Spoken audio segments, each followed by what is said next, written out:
Welcome to Planning Phase Syndicate. Thank you all so much for joining us tonight. It is a lovely Sunday evening, a little bit later than we normally go, but hey, it's still Sunday. It's still an amazing day, and we're here to talk a little bit more about X-Wing, if my camera wants to actually show my lovely face. Tonight we have episode 27, Save the Rebellion, Save the Dream. Tonight we're going to have a conversation about how our Krayt Cup happened to come to an end.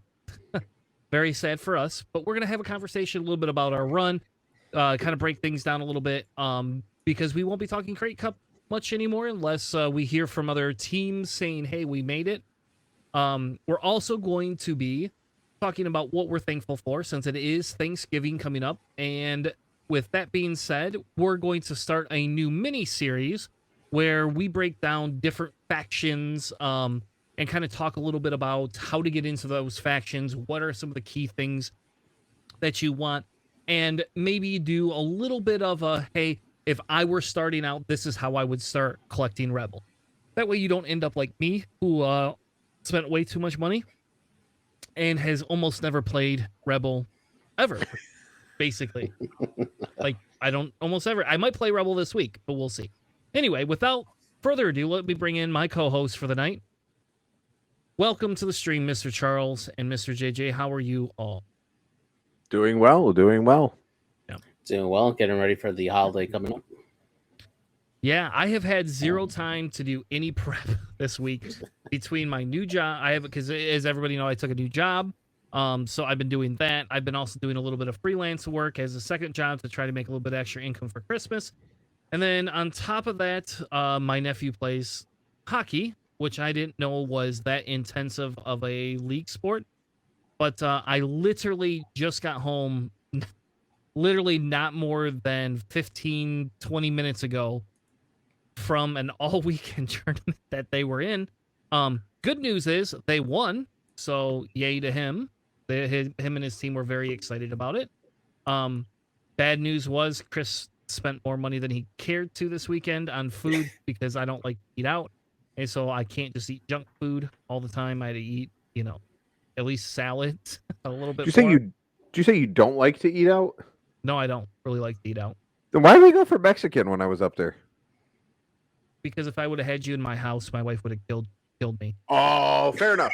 Fair enough. That makes total sense. 100% on board. Gotcha. Life preservation. Got it. Yep. Chris prefers not to clean as often, and my house is definitely not people friendly very often. We did actually make it people friendly recently around Halloween time, because usually Halloween we have some friends over, but up until then it was not. When you came up, it was definitely not people friendly. You would have walked in and just been like, hey, can we just go out to eat? But no, personally, Charles, I prefer to cook. I will go to like I do like restaurants, don't get me wrong, but I prefer my own cooking or a home cooked meal from somebody. Like when Bob was going to talk about cooking us meal that one day, works for me, Or like when Phil made that pasta while we were doing our tournament at his house. Yep. That was very nice of Phil to do that, because he did not have to. And B, yes, it was so much nicer than eating out. Like the food tasted better. Like, oh, real grilled chicken that hasn't been frozen before? Yes, please. Oh, yeah. Anyway, how was your guys' weeks?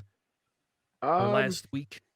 JJ, I'll let you go first. You're just prepping here, really. Just getting ready for the holiday to come up, and try to get everything situated here. Luckily, we do like a group, we assigned everybody a particular part of Thanksgiving that they have to take care of between the families that we have that gather together. So my family takes care of the desserts. So that usually includes a homemade coconut and cheese flans separate that we make here in the house, and then we also bring over like a BJ's pumpkin pie to bring over as well. And man, that pumpkin pie is so good.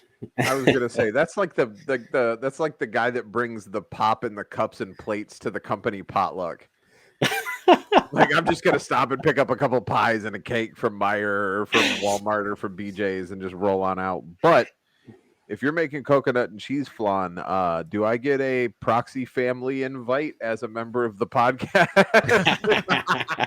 I mean, it's gonna be in Poinciana, so if you want to stop by, man, Dude, you'll be right down the street. yeah. Well, that's We're neat. going to Cracker Barrel. We're lazy, but no, my week was good. Skirmish season has started for Flesh and Blood. So there are different seasons. Like there's skirmish season, there's armory season, there's road to national season, and then there's actual nationals. So the skirmish season just kicked off, which is just it's like small little mini tournaments. We had 30 people show up today, which was a really good showing. A lot of good games. I tried running a different deck than I have ever run before, so a lot of learning. Big learning curve there, but overall pretty solid. Been practicing on TTS. I got 3 of my 5 V-Wings for Vegas. So been really working on narrowing down exactly how I want to build that list and what I want to do there for it so that when we get to Vegas, I'm not so much of a scrub that I make you and John look worse than I already do. Yeah, and we're talking about getting team T-shirts or something like that. Is that what I'm we're in. talking about? Well, I heard that we were wearing tights with underwear on the outside of them. Nope, not me. And Crocs. And Nope. Crocs, from what I understand. I won't wear either of those. I don't wear Crocs. Who wear I don't wear Wait. Crocs. I do. Around the Alright. house, at least, I do. Nope. It's a Florida thing, dude. You don't want to walk around barefoot because there's tile. We don't do carpet in Florida more often than not. And so your feet look like death if you don't have some sort of slipper or house shoe or something. And Crocs are generally the safest bet. Crocs are like Birkenstock style, like house sandals. As some of my friends would call them, chanclas. Fair enough. Yeah. Not for me though. I go my feet look like hell. We don't have carpet. We have all hardwood floor and tile. That's because you're a hobbit. You and Phil both. Yep. You Yeah, guys you don't can do ask shoes Phil. at all. I go to Phil's house and I either wear my shoes in his house or I go barefoot. Yeah, and you can ask him, like, especially during the summer when it was like hundreds of degrees, his basement is always warm. Phil goes to church barefoot. Fair enough. Maybe he thinks he's just trying to be like one of the 12 disciples. That's possible. Who knows? Hey, what's up, Nobby? All right. Well, let's get into Krayt Cup. So sad to say, planning phase syndicate is no longer part of Krayt Cup. We did not make it out of the top 16. So there's that. Hell of a run, though, guys. Hell of a run. Yeah, it was a good run. We had a lot of fun playing it. Charles played a faction he's never played before in reality, and John played Rebels, and I played Separatists. And despite like I thought I would be the one that would lose this round, and of course I was the only one that won. So it was not me this time. When I normally thought it probably should have been. Charles lost by 3 points. They were all super close games, man. And then John won by 1 missed shot on Vader. Vader was 1 call from half, and Wexler was 2 haul from half. So now, with that being said, we have some interesting list ideas. I am not gonna lie and say there's a probability I will be running 2 defenders at my local. Because I can, I guess. I think that's how I'm gonna do that. I don't know, but I think I might. That sounds like a lot of fun. On the other hand, I'm not going to run Bosk and Fen because I don't find that. You can glare at me all you want, but I'm not. I don't find that list. I didn't find that list very interesting. Bosk is amazing. Sure. Again, sure. I wish in 2.0 we could put an engine upgrade on the Houndstooth because it's a pain to get turned around. But other than that, I'm 100% on board for engine upgrade. It would never have been caught by your bombs in your last match if you had engine upgrade design. It didn't get caught by my bombs anyway. I dropped a counter net on it. Yeah, you did. You got some proxies off. You got some counter nets off. You were literally 3 points. 3 points. So Yeah. it came. There was 2 moves. So Charles's game came down to 2 moves, and that was it. One move where he boosted one of his V-Wings in versus holding in an effort to block Fen and Bosk. And Fen shot around it. If he had not boosted in, we would have blocked Fen, and Charles would have won that game with just that one maneuver.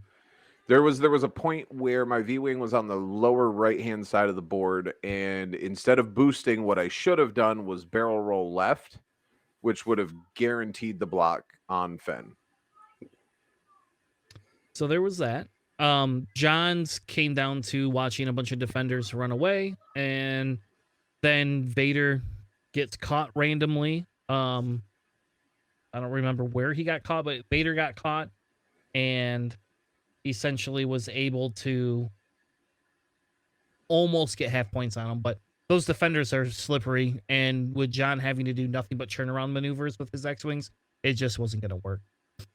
Yeah, and his opponent just managed to set him up in a way where he split his forces, and understandably so, but he dragged him through the rocks and I'm splitting his forces, and ultimately the X-Wings couldn't keep time on target on one particular defender to burn it down.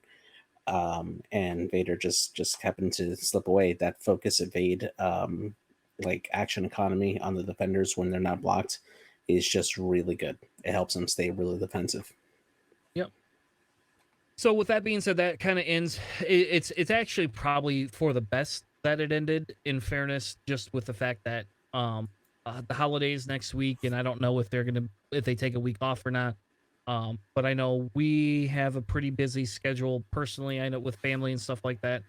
I won't have any hockey games, luckily, but we do have a busy schedule. And then Jing Tank sign-up start. So I don't know when that starts in December. I guess I didn't read the promo, but I will be playing in Jing Tank. Okay. I'm pretty sure I'm going to be playing in Jing Tank just because I like that idea a lot, and I think it's kind of a fun concept to do. So I wanted to participate this time.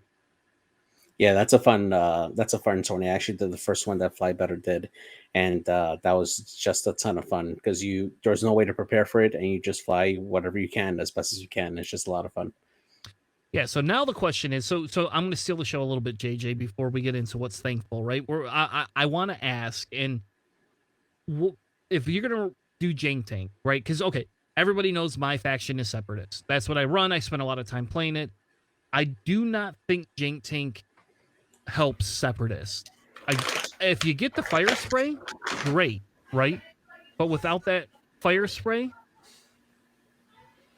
Yeah, it can get a little tough. I mean, because you could end up in a situation where you end up with mixed arms and no tactical droid for your vultures, or the hyena bombers. So it's risky. It's risky to run Separatists with it, but you never know. Yeah, because I've been thinking. Go ahead. Sorry. I was going to say, I wish, and I'm going to say this, and Chris, you're welcome to disagree with me. I've only run one Separatist list ever. And it was right when the fire spray was released. I wish that there was more depth in CIS. I wish that Separatists had a little bit more depth to be able to do something other than fire spray and support or swarm. And that's it. Now, we saw during Krayt Cup that one guy ran two Scimitar fighters. I was super excited to see how that was going to do, and unfortunately you wrecked his day, but it's still one of those things where I just wish that, because with, like, for instance, the opposite end of that spectrum is Republic can do a swarm, right? Republic can do aces. Republic can do big ships with the Lat and the Arc. Republic has a lot of different depth and a different setup when it comes to that. So I just wish CIS had a little bit more depth to be more fun for the people that enjoy playing it, rather than kind of being stuck into two archetypes.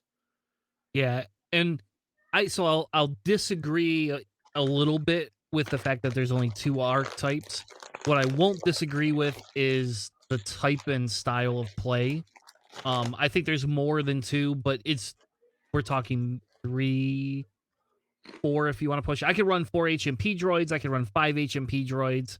I can run a mixed arm of HMP with Grievous. You know, like you can do that. And so you kind of get your middle beef. But in fairness, a lot of it is swarmish because everything is well, except for Nantaxes. I mean, we just bring Nantax back. That's what I'm hearing. I'm hearing Charles But again, advocating we're back to Swarm. No, 5 of them. Well, the other thing to take into consideration is that the if you're running specifically Swarm, right, you're relying a lot on the tactical droid or having a linchpin in your list. That's going to boost those other ships, right? But in jank tank format, there's no guarantee that you're going to end up with a tactical droid that's going to boost the whole squad. And that's not to say that you're not going to end up with a bunch of independently calculated vultures in the first place anyway, which it doesn't matter.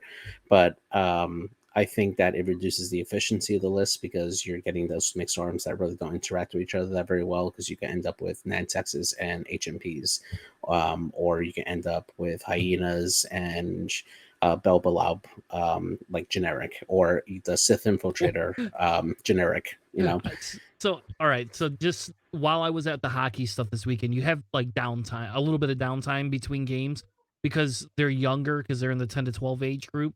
You can't run 2 back-to-back games, right? But you got to be there an hour ahead of time for them to get dressed and all of that crap. So the funny thing is so while they're getting dressed, you're just sitting there waiting. So I threw together some jank tank stuff. So I'm sitting on my phone doing this, and like my brother-in-law is like, "What the fuck are you doing?" I was like, "I'm trying to figure out which list to run for jank tank, or which faction, I guess, to run for jank tank, because the faction I normally run doesn't work." And then I did the Separatist, and I never once got Grievous. I never once got Jango. I never once got Zam, ever. I got like a Bactoid probe with delayed fuses and no bombs, vultures, and this is where I don't know if it was a fluke on my phone, but I don't know if they fill independent calculates into every field. So I don't know how that's going to work if it doesn't happen. So I got to test that again to see if I could get that to do the same thing, right? Like force it to do that. But with Separatists, all I did was found that I was going to flounder. And it just felt like unless I got a good Sith infiltrator or a good fire spray, it was worthless. But then I did the same thing with Scum, because I thought, I don't run Scum very often. That could be fun because there's a lot of ships. It's like worse. I mean, like you get good ships. Like I got Finn Rao one time, but then I got a whole bunch of crap with it. I got like 3 M3As with nothing on them, just naked.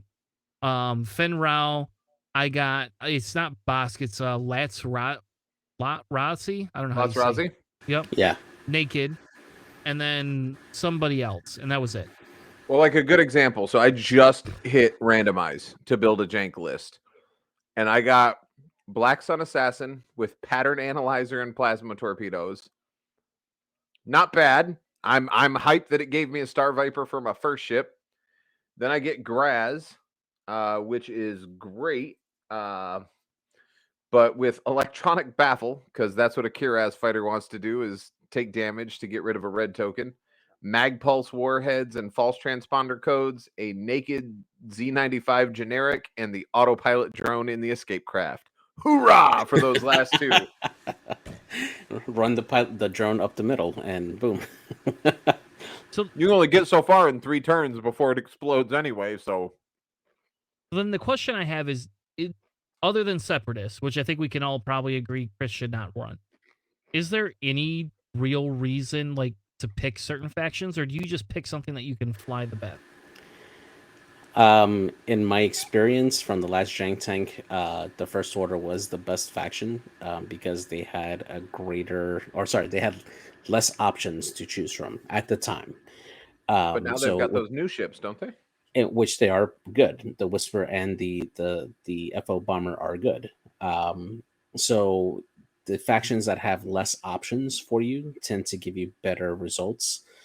I haven't run like any new list now since the release of the new pack, but in previous in the previous Jank Tank tournament that I participated on, I found that on average, FO made out better because you had a higher chance of getting better ships. Not necessarily better upgrades, but you had better pilots that can function on their own. Or you would end up with like a swarm of the SF fighters, which are really tanky. So here's my randomized Jank tank, right? So let's do it again. I put less upgrades. I left it open. Fill all 0 slot. This is scum. I know I'm diverting this whole thing, but Way to just derail the entire episode. yeah. So here you go. I'm getting 3 ships now, all of a sudden. I have 37 leftover points. This is BS. So, like, what happens when you run Jank Tank and that happens? You know? Yeah, that's pretty tough. I just So don't know. before you do it, though, go in and change your maximal desired bid to 0. But don't you Yeah. want to leave a bid so that way, when you get rid of an upgrade, you have extra points to put something you want on it? Me personally, I would say in old X-Wing, sure. In modern X-Wing, no. Fill it out as close as you can. Because in old X-Wing, bids were good. You wanted at least a little bit of a bid, because if somebody filled out more of their squad than you, you could go first or choose to go second if it benefited you. In new X-Wing, where bids aren't a thing, and all you're doing is giving your opponent the points, nah. Because if you have a 5-point upgrade that you're going to drop and you replace it with a 3-point upgrade, now you're giving up 8 points instead of... The rules for Jank Tank, are you allowed to make any changes to your generated list? The last Jank Tank I was in, they allowed you to swap 1 upgrade. Okay. You couldn't change your pilots. You were stuck with the ships that you got, but you could get rid of 1 upgrade and add 1, because inevitably you got Good. Fang Fighter with electronic baffle on it or something like that, and you're like, why would I ever use that? So, like, this list here is, like, for Jank Tank, this list seems pretty good. Other than, you would almost want to... I can't put a crew on Boba, right? So, like, I can't do the IG, any of this stuff. Like, this IG title is silly. Yeah, but I mean, you go for the efficiency, right? The IGB is the one that lets you shoot a cannon after you miss a shot, right? Yeah, which is good. I like this. I like that ship, actually. Yeah, the only thing I would change here is probably Cutthroat and put it to, like, I don't know, Outmaneuver or Fearless or something on Boba, just to increase his efficiency that way. And I think the rest is fine, honestly. I mean, this trajectory simulator is worthless on IG. Yeah. And the question is do you leave Cutthroat on there and you drop trajectory simulator and either add something else to IG or add something else, or do you drop Cutthroat or Counternet and add a bomb? Drop trajectory for Good night, Nora. For the title Marauder and get the rerolls at the back. So drop Cutthroat and put Marauder. No, trajectory for Marauder. Yep. Okay, there you go. There, see, now I have... This is a semi-viable list. So fine. So I could go back and say maybe I'll run Scum. But you were saying you think FO is good? Yeah, I think FO is good. Yeah, I think they probably have the advantage, honestly. I agree, and I think it's just because where they get a boost where CIS doesn't, because with CIS you get a lot of generic pilots because they're very swarmy. With FO, they don't have a lot of generics. They have like maybe 5 or 6 ships and they have 1 generic each, so you have a better chance of getting named pilots. Like, there we go. This is good. Right here. except for I don't have my configuration. So do I have to drop something to add a configuration, even if it's 0 points? So in this case, I'll drop Snapshot on Kylo and add the new gunner that came out for in the pack. He has a generic number on it on the gunner slot for quick draw. he basically assigns a strain when he engages. So that's actually really good for crit draw. Yeah, DT798. Yeah. The only problem I have is I don't get this configuration with Kylo. And I want this. Like, I didn't even know you that's could true. take patience. But you know what? Yeah, Okay, because we you could take compassion as well. If I had always filled this, if I had that on, it would have filled it in. Oh, yeah, yeah.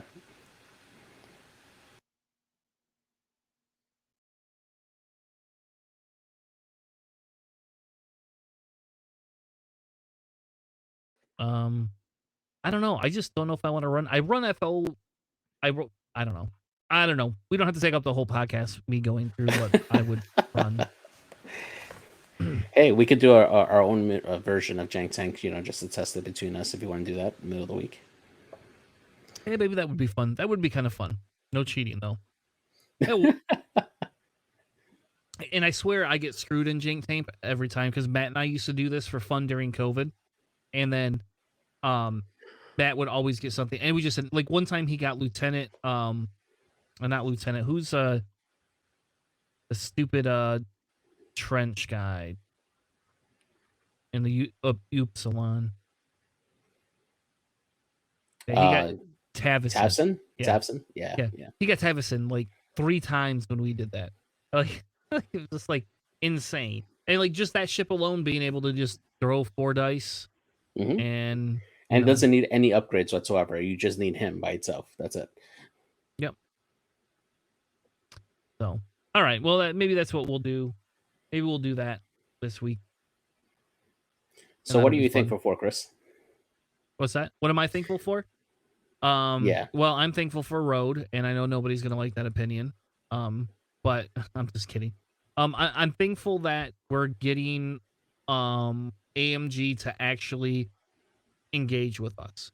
I guess if we're going to talk X-Wing related things, I'm happy that they're starting to engage with us. That they are seeing it as a need rather than a, well, I must do this, so I'm going to. They seem to actually want to engage with us. And again, whether we agree, right, with all of their stuff or not is inconsequential. But at least they're seeing a need to talk with us and come to the table and say, hey, this is where we're at. So we may not like where they're going all the time. We may not like every one of the changes. We may not like the format that they portray it in, but at least they're not ignoring us any longer. I think for me, I'm in the same boat. I'm thankful for changes. I love X-Wing. I loved 1.0 X-Wing. I really enjoy 2.0 X-Wing, but if a game is going to live, things have to change periodically. Sometimes it's for the better, sometimes it's for the worse. But every game that I have ever played, whether it's Magic the Gathering, whether it's X-Wing, whether it's Destiny, whether it's Star Wars minis, they all had rules changes. They all had major changes that were done that made people unhappy about them. And you adapt. And that's kind of the purpose of a living game, right? It's not Monopoly, where the rules never change no matter how many times you play the game. It's not Connect 4, where every time I open the box, the game is going to be the same. The purpose of having a game that has a competitive scene is that it's a living, breathing entity that constantly has to adapt and change its format in order to keep it fresh. Otherwise, Nantex Swarms win everything. Yeah, absolutely. For me, I'm just thankful for the new content that's coming up. I'm really excited to get more iconic ships on the board. Seeing the Gauntlet Fighter come out, seeing the Razor Crest coming out. Those are ships that I've been waiting for a long time, and I was afraid for a while actually when AMG took over that I thought that was just going to end up in the back burner. Due to whatever changes they wanted to do. But the fact that they've taken the time to at least reveal some spoilers for us for those particular ships. Just really glad to see that we have new content coming down the road. And, for everything that's gone on so far with our game so far since the takeover of AMG, I'm thankful that we don't have the release schedule that we have like with Armada. I'm an Armada player as well, and waiting 1 to 2 years for a single ship to be released as an expansion to the game with no other news in between. I'm glad that X-Wing is not that, for better or worse, honestly. So. Fair enough. So we're gonna go back a second. I want to show you something, JJ. And you're making the case for me to fly FO. Yeah. Don't blame him for that. Look at that. Look at that. That's insane. Other than the skilled bombardier with the delayed fuses, like, yeah, I mean, it's a really fat Gideon, and you could probably burn him down. But anyway. But then you waste, shots that could go to the other fighters that are, putting more damage into you. Yeah. Yeah. So here we just drop that. Boom. Or I could get rid of collision detector and go even more aggressive. Yeah, leave that. You put him in a tight spot with Gideon, and he just ignores debris, and he gets free shots on people. I think that's actually pretty good. All right, this is the Jank Thankless. I'm flying against you this week. Okay, cool. I'm just kidding. Just kidding.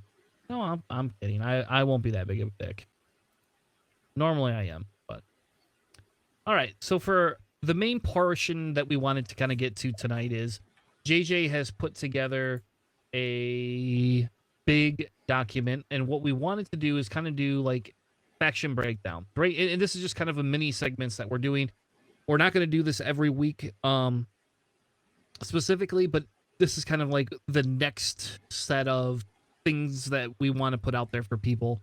And essentially what we want to do is we want to break it down, not just for the beginners, right? We want to break it down for anybody, but essentially this is geared towards introducing people to a faction. And this has come up more in my local lately. We've got quite a few new players coming to the local who've been playing less than a year, some as little as 1 month to up to a year, and some who have only played one faction for 6 years, Tori. And I miss Tori. Yeah, Tori's a great guy. He was not very happy when I beat him this week, but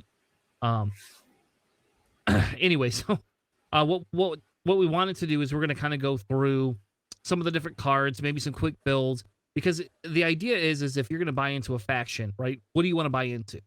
And like this is not like a holiday buyer's guide. That's not what this is. This is Prep literally your Black Friday shopping, ladies and gentlemen. This is literally us saying, hey, if this faction tickles your fancy, this is kind of what we feel are some of the better pieces. And these are not going to be your top of the line competitive. We're not going to have a Nora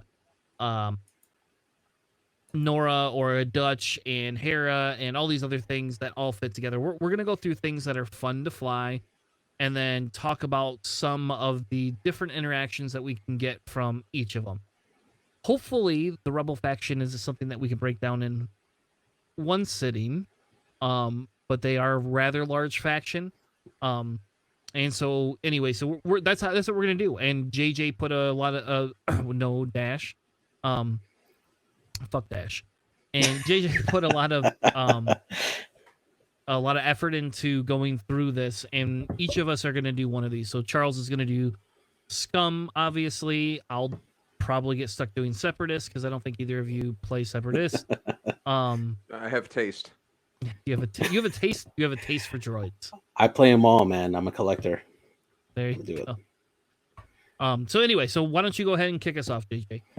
All right, cool. So again, just like you're saying, Chris, the purpose of this is to introduce everybody, no matter what experience you have with the game, to just reintroduce you to the Rebel faction itself, what they're good at, what the design is behind the faction as a whole, and kind of break down each individual chassis as well to kind of give people a better understanding what that chassis is good for, to hopefully make it easier for you to list build whenever you have get that particular ship into your squadron, or if you're starting out and you're not sure what you want to buy first for that particular faction that you're getting into. This hopefully will serve as a nice guide for you to kind of give you or pique your interest into this particular faction for tonight. So starting with the rebels, right? The faction identity for this particular faction is being selfless and hopeful, kind of marked by their unique talent cards that they have on this Except for faction. Dash. Except for Dash, yes. The majority of those abilities for a lot of those aces that are on the rebel side are tailored around that. They provide benefits to the weak mates with tokens or like free like additional evades, like whatever needed, in exchange for their own ship taking a punishment for it, like like sacrificing our health or sacrificing a token for it. So the first one that we'll start off with here is going to be the ARC 170. Now, before we go into each one of the ships, I do want to preface this that if you're starting to get into X-Wing and you want to start with the Rebellion as your faction that you want to get into the game, the one thing that I would absolutely recommend for Did you new change players your mind? is is the rebel conversion kit in addition to the core set, because as your collection grows while you're playing the game and you decide to get some of the older models that you can usually find on sale through a lot of retailers that usually have sales, Miniature Market being a good one. Cool Stuff also does sales every once in a while, or you find them on eBay or somebody selling them through a lot. The Rebel Conversion Kit helps you automatically transfer those old models into 2.0, and it provides all the dials that you need. It provides all the pilot cards that you need already to get those ships on the table for you and play immediately in there for you. So while we're going through each one of these chassis here, we'll try to provide like basic builds for each one of the pilots for the minimum cost of entry into the game, and then go from there. So starting with the ARC 170, this is going to be more of a tanky type ship, a tank class. It has a lot of health for a medium base ship for the Rebellion. It has 2 arcs, one facing forward, one facing backwards, shooting 3 dice out the front, 2 dice out the back, and 1 agility. This can definitely go into the fray to deal with the enemy, take a lot of damage, and deal a lot of damage back. It has a lot of good time on target because of the dual arcs, and each pilot that comes in the Rebellion for this particular chassis has individual uses for it. So we look at Shara Bay here. Shara Bay reads, while you defend or perform a primary attack, you may spend 1 lock that you have in the enemy ship to add 1 focus result to your die results.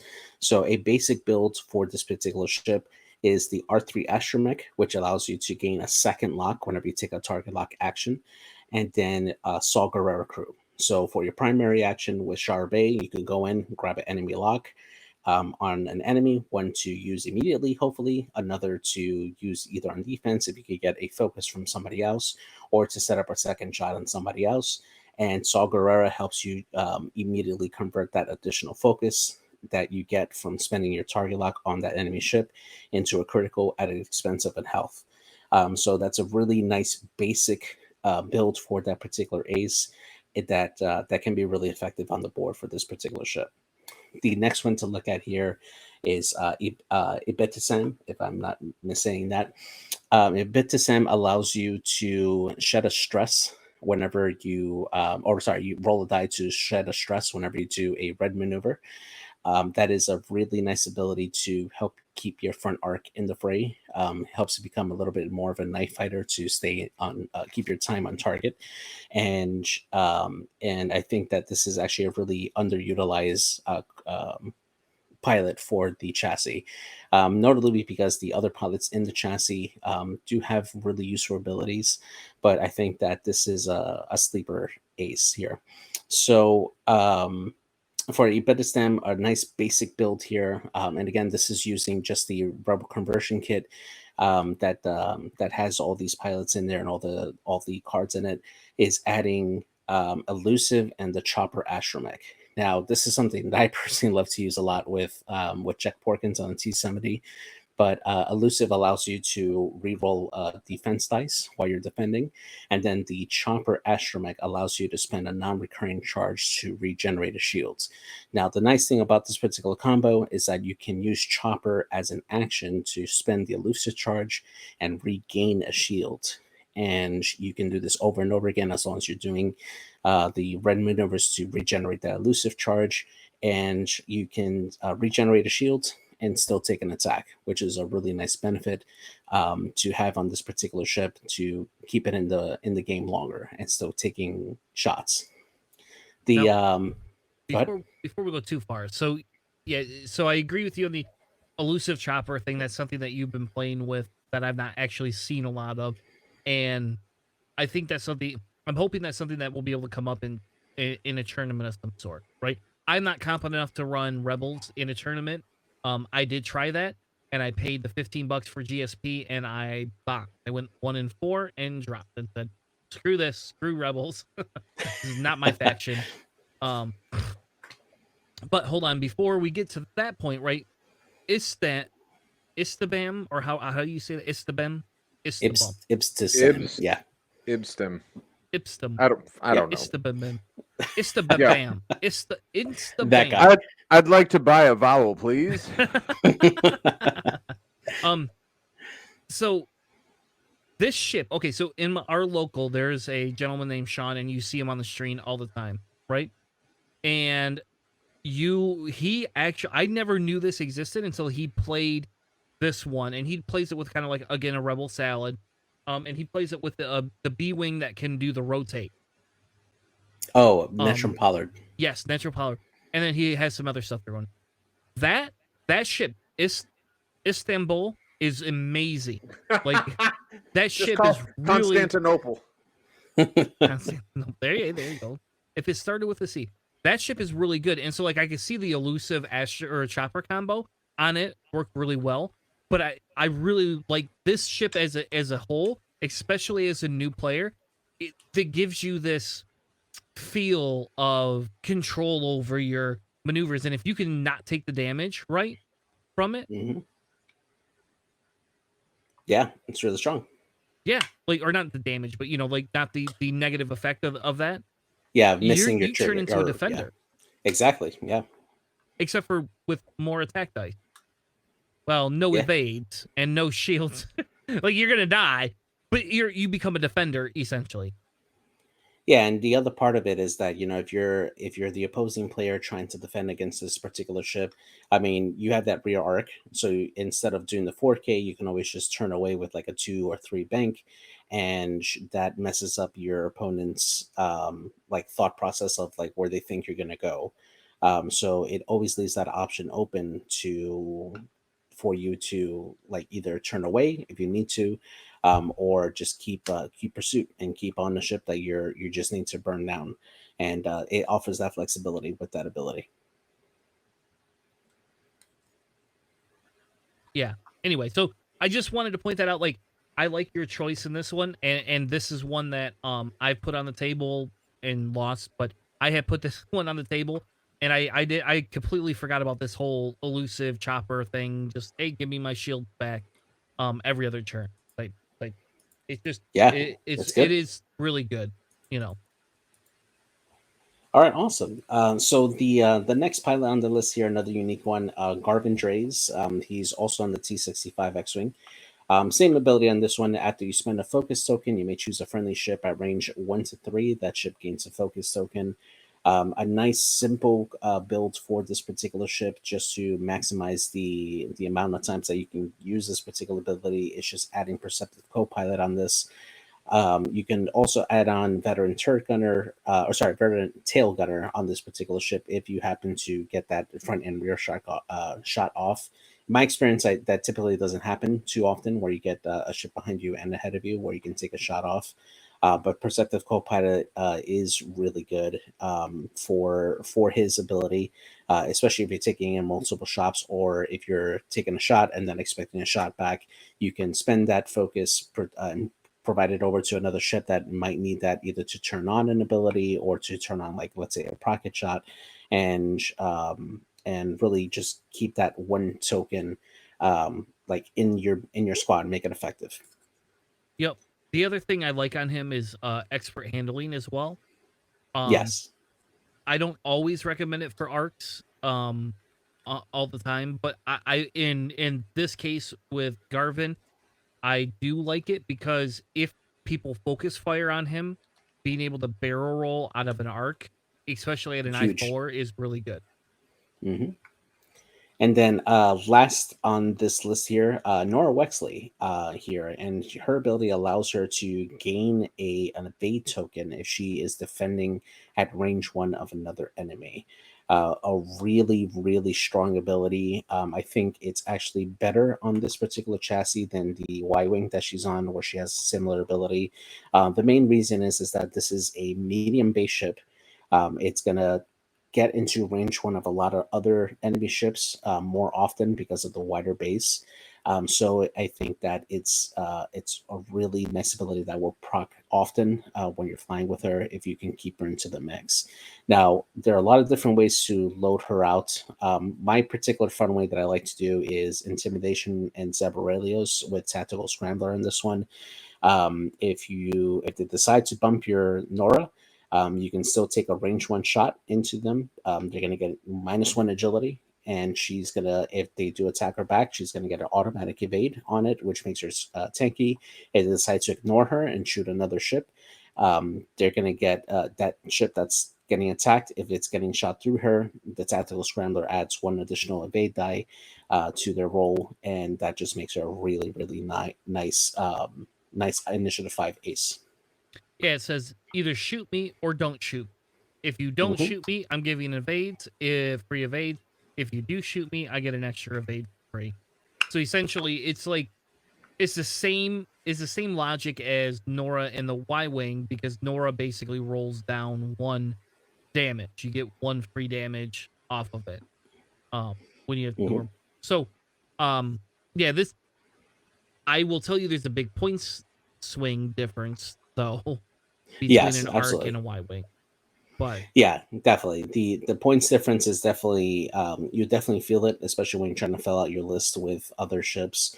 But if you happen to have a lot of A-wings that are cheap and don't require many upgrades to make them effective, this is a solid ship to have to fill out with a lot of A-wings in the back that can take advantage of the intimidation block that she provides and focus down on a ship.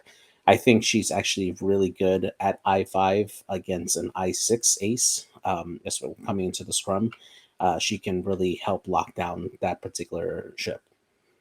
yeah, and the other thing too, I think, with Nora is allowing her, because what she can do with some of her maneuvers, because it's a primary attack. So if somebody bumps into the back of her with Zeb, she's still fruitful. It's a fruitful Yep. endeavor no matter which way she shoots. So you can fly into everybody, and then you can do a turnaround maneuver and try and put yourself between part of their squad. It doesn't always work, but sometimes it does. Absolutely. And then if they bump you in the back, I mean, yeah, they're going to shoot at you, but at the exact same time, you're going to get to shoot back. Yeah, and if they're bumping you, that means that they're not getting actions, right? They're not getting those mods, those token mods that usually helps convert like results to actually do fire onto them, and you can and it helps you survive a little bit better because the standard the average for like a 3-die roll is a hit, focus, and a blank, right? That's the average roll, and Nora automatically evades that no matter what without any mods. So that's really good for her. So moving on to the next chassis that we have here, we have the Asf01 and B Wing. Another tanky type ship, similar to the ARC 170. Lots of health on this one. It has 4 shields, 4 hull, and it has 3 attack dice and 1 defensive die. This is probably my favorite Rebellion ship, just because of the design of it, and the newer models that adjust the S foils and rotate cockpits. Fantastic. I love it. Comes in a few different packs here for the Rebellion. It does come in the Rebel Conversion Kit, or if you're not looking to get the Rebel Conversion Kit, you can always get the B Wing expansion. Definitely recommend to get the Hotshots and Aces pack, as well as this Phoenix Cell pack, since it does come with the S foil cards that allow the ship to get additional actions onto the chassis, which makes it really good, and it gives it a lot of flexibility. Now, the foils now with the new points chains are free, and they do offer the possibility of allowing you to double tap with a cannon after you perform a shot, assuming that you have a target lock onto that ship. And that makes this a very, very offensive piece of machinery to add on to your squad. The main drawback to this is the lack of blue maneuvers to help clear that stress. To keep pursuit onto your enemies. Now, there are going to be pilots in this list that actually rely on having that stress, and some that can actually spend stress for results or pass it off to another friendly. But because of the lack of blue, if you have nobody else or a reliable way to get rid of that stress, you have a tough time keeping on target here. Now, take a look at the Initiative 5 Ace, Gina Musong here. Her ability allows her to transfer a stress token over to another friendly at the start of the engagement phase. Another friendly that's at range 0 to 2 from her. So she can essentially go in, she can barrel roll focus or barrel roll target lock to allow her to get that double tap, and then send that focus off to somebody else who won't be affected by it as much. And it allows her to be a very effective attacker at that point for it.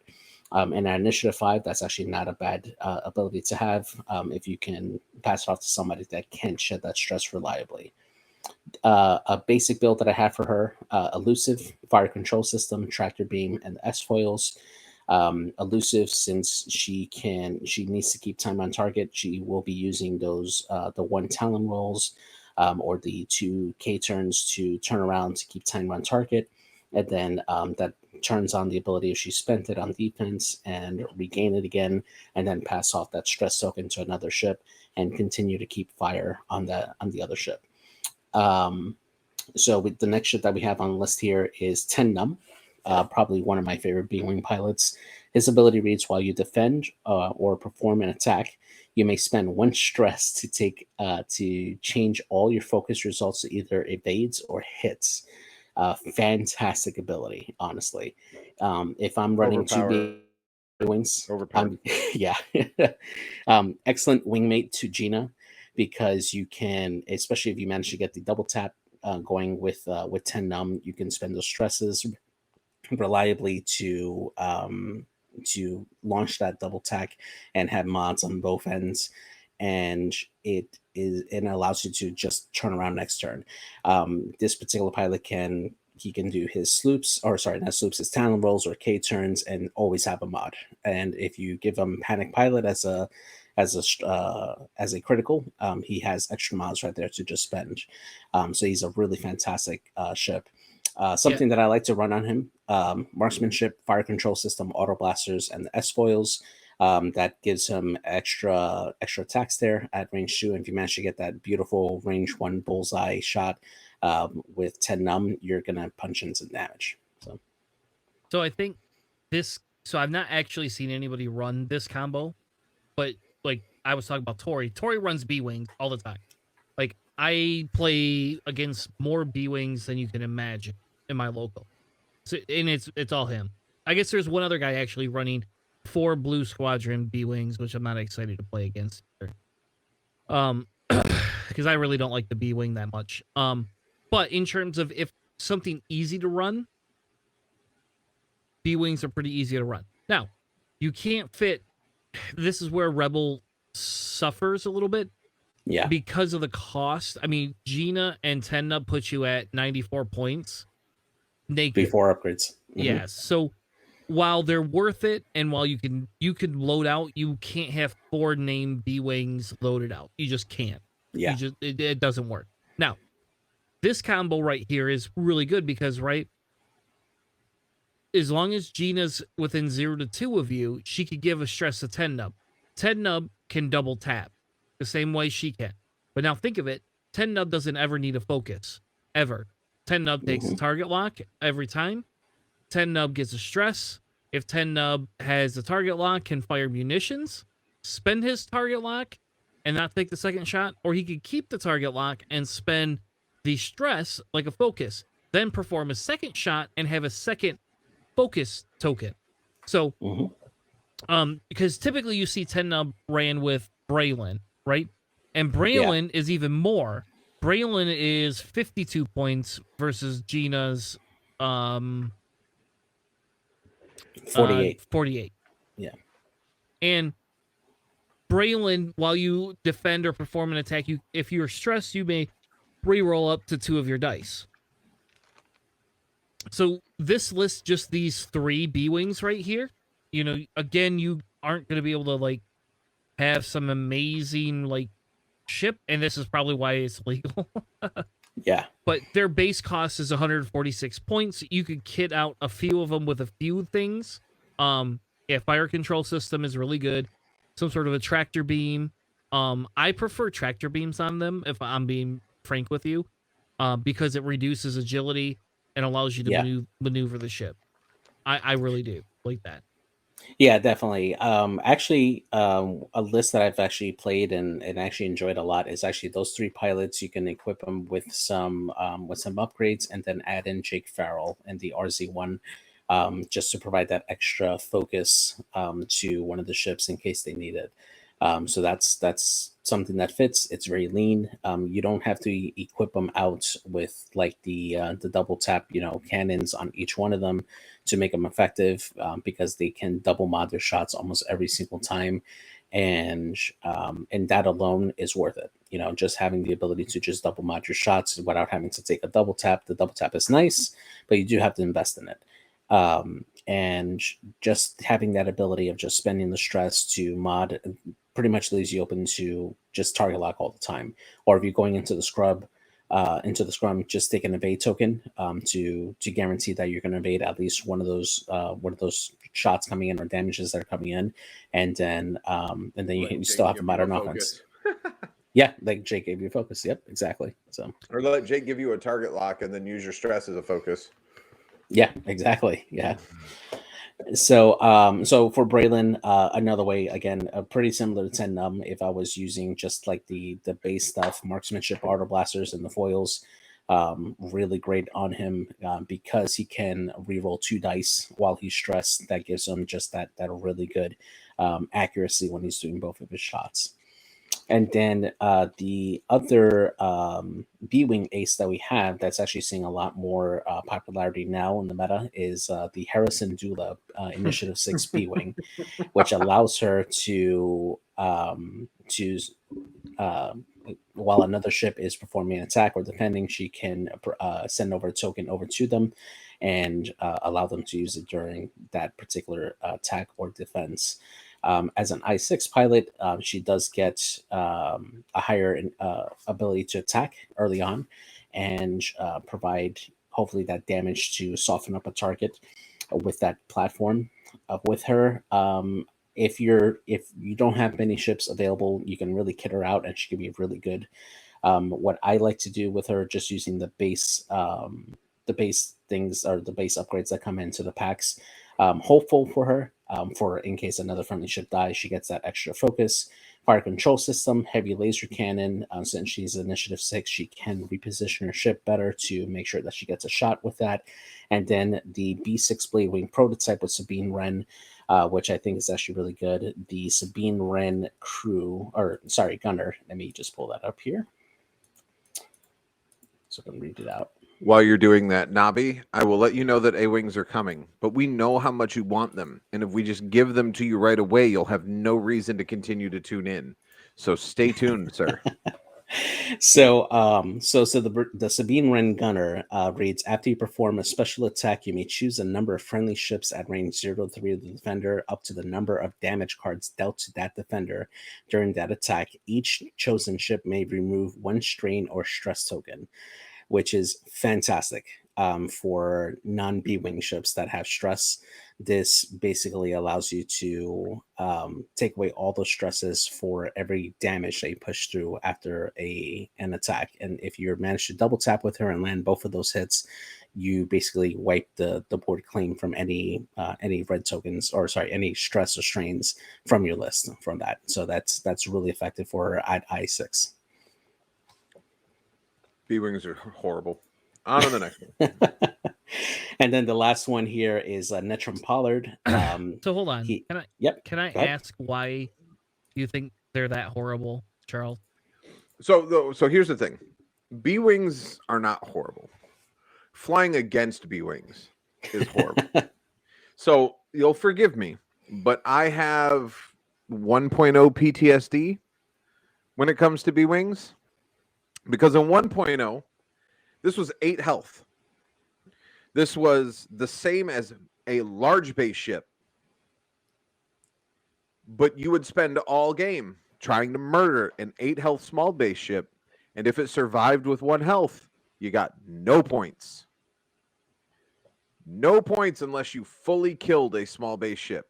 Rebels were overpowered in 1.0 because they had so many just like damage absorbing tanks. They are just, I just don't like them. I think you used to be able to run 4 of them with 2 Z95s once upon a time. What? Absolutely Yeah. could. Absolutely could. For They 100 were points. For 100 points. Yeah. I remember those days. Freaking, that's like running 3 K Wings. Like full turret 360 degree turret K Wings. Yeah, that was gross back then, man. So the last one here is the ace that we were talking about earlier, Netrum Pollard, which allows him to, after he barrel rolls, he can choose a friendly ship that's not stressed at range 0 to 1. That ship gains a stress token, and you can rotate the ship at 180 degrees. So this basically you never have a reason to take a Talon roll or a K turn ever, because this allows you basically that free rotate as long as you end up at range 0 to 1 of a friendly, and you can get you can outmaneuver your opponent pretty well with this. So let me ask you a question on this one, JJ, because I want your honest opinion on this. I look at this and I see the Star Viper that gets the 90 degree. Dalen. Yep, Dalen Oberos. Mm-hmm. Do you prefer having to land at 0 to 1 of a, what was it, as a friendly, right? Yeah. After you oh no, he doesn't rotate himself, he rotates a friendly. Never mind. That's 2, or wait, I guess he could do it himself, I believe, too. Yep, after barrel rolling. Okay, so do you think it's better to have to barrel roll for a 180 degree turn, or do you think it's better just for a stress to be able to rotate 90 degrees left or right? So it's a little different because because Dalen is initiative 4, right? So he kind of fits into like that ace category, right, where he wants to like outmaneuver ships and like just like arc dodge them and stuff if he needs to get a better shot. And that's good for him on his own, right? Because he could just fly into a spot where he knows he's not going to get blocked and then turn when they're on a dime, right? For this one here, this is more of a utility type based or like a support based type ability, because you can either choose yourself, which is great, to get arc on somebody to chase, or you can use it on somebody else who you have already planned that dial out to turn a specific way. Like let's say you have your X-Wing facing a rock. You can Netrum Pollard, make them do 180 turn, and all of a sudden they can take K turn from where they were and face the same direction that they were before facing the rock. So, or actually, I'm sorry, you would end up being stressed. So no, so you could do like a hard to boost out and pursue another ship that's getting away, or whatever maneuver you might need. So this has a little more usefulness for that. And on top of that, if you could set this up to block somebody with that barrel roll that you're doing, at initiative 3, you have a higher chance of doing that, I think. So this has the ability is just slightly different than what Dalen would use it for. So yeah. Fair enough. No, I appreciate the analysis on that. It's something that I was wondering, because like realistically, how often do you see yourself needing to rotate 180 degrees? In my head, because I'm hyper aggressive, being able to fly past you and then just stress to rotate with an outmaneuver, I don't have to worry about blocking, because no matter where you end up, as long as you're not behind me, I can plan accordingly and then just rotate for that outmaneuver, and it seems a little more beneficial. But that's my play style as compared to your play style. Yeah. Okay, so just as an FYI, it is really good.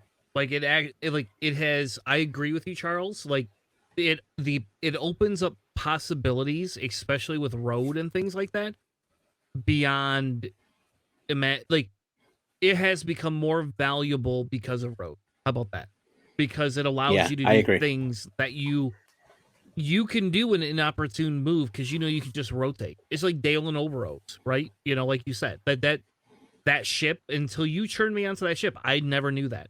And now, if I have to put a Star Viper on the table, it's Dale and Overoats. Honestly, like I like Guri, but I like Guri, but without advanced sensors, Guri and Dalen are on a level playing field now, except that Guri gets a free mod if you get 0 to 1 of somebody. yep. But I like Dalen for the creativity in flying. Yeah, exactly. That's what it is. Yep. So again, another basic build out for this, if you're just using just the conversion kit with the B Wing expansion with the Hot Shunts and Aces and the Phoenix Cell Pack, you can easily equip this with outmaneuvers, a fire control system, and outer blasters. Although honestly, you probably just want just the fire control system and the outmaneuver, because it's going to be more difficult for you to get target locks on the other ships to double tap. But in the event that you have extra points and you don't know where to put it, that's a solid option there. Tractor beam also as well, if you can manage to put somebody onto a rock for it, or set up another lower initiative ace for a good shot. That's a pretty solid upgrade there. So moving on over to the attack shuttle. So the attack shuttle is one of those ships that has not been moved from 1.0 as of yet, for like the 2.0 box that comes out. Currently, right now, the only way to get the attack shuttle is if you have the old Ghost expansion pack from 1.0. That's the only way you can get the attack shuttle currently right now. But if you do happen to find a ship that's on selling on eBay or through like another retailer or something like that, and you have a Rebel conversion kit, you can fly this. This is more of an assault fighter class type ship that can deal pretty decent damage. It does have 3 red dice out the front, 2 defense, and it does have the option to have a turret arc on it, which you can easily equip this with a dorsal turret, and now you have a 180-degree arc just facing out.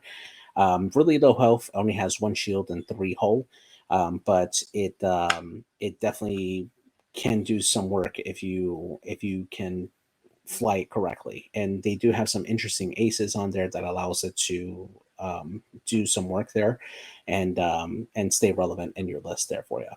So the one of the pilots that we're going to look at here is going to be Zeb Aurelios on the attack shuttle.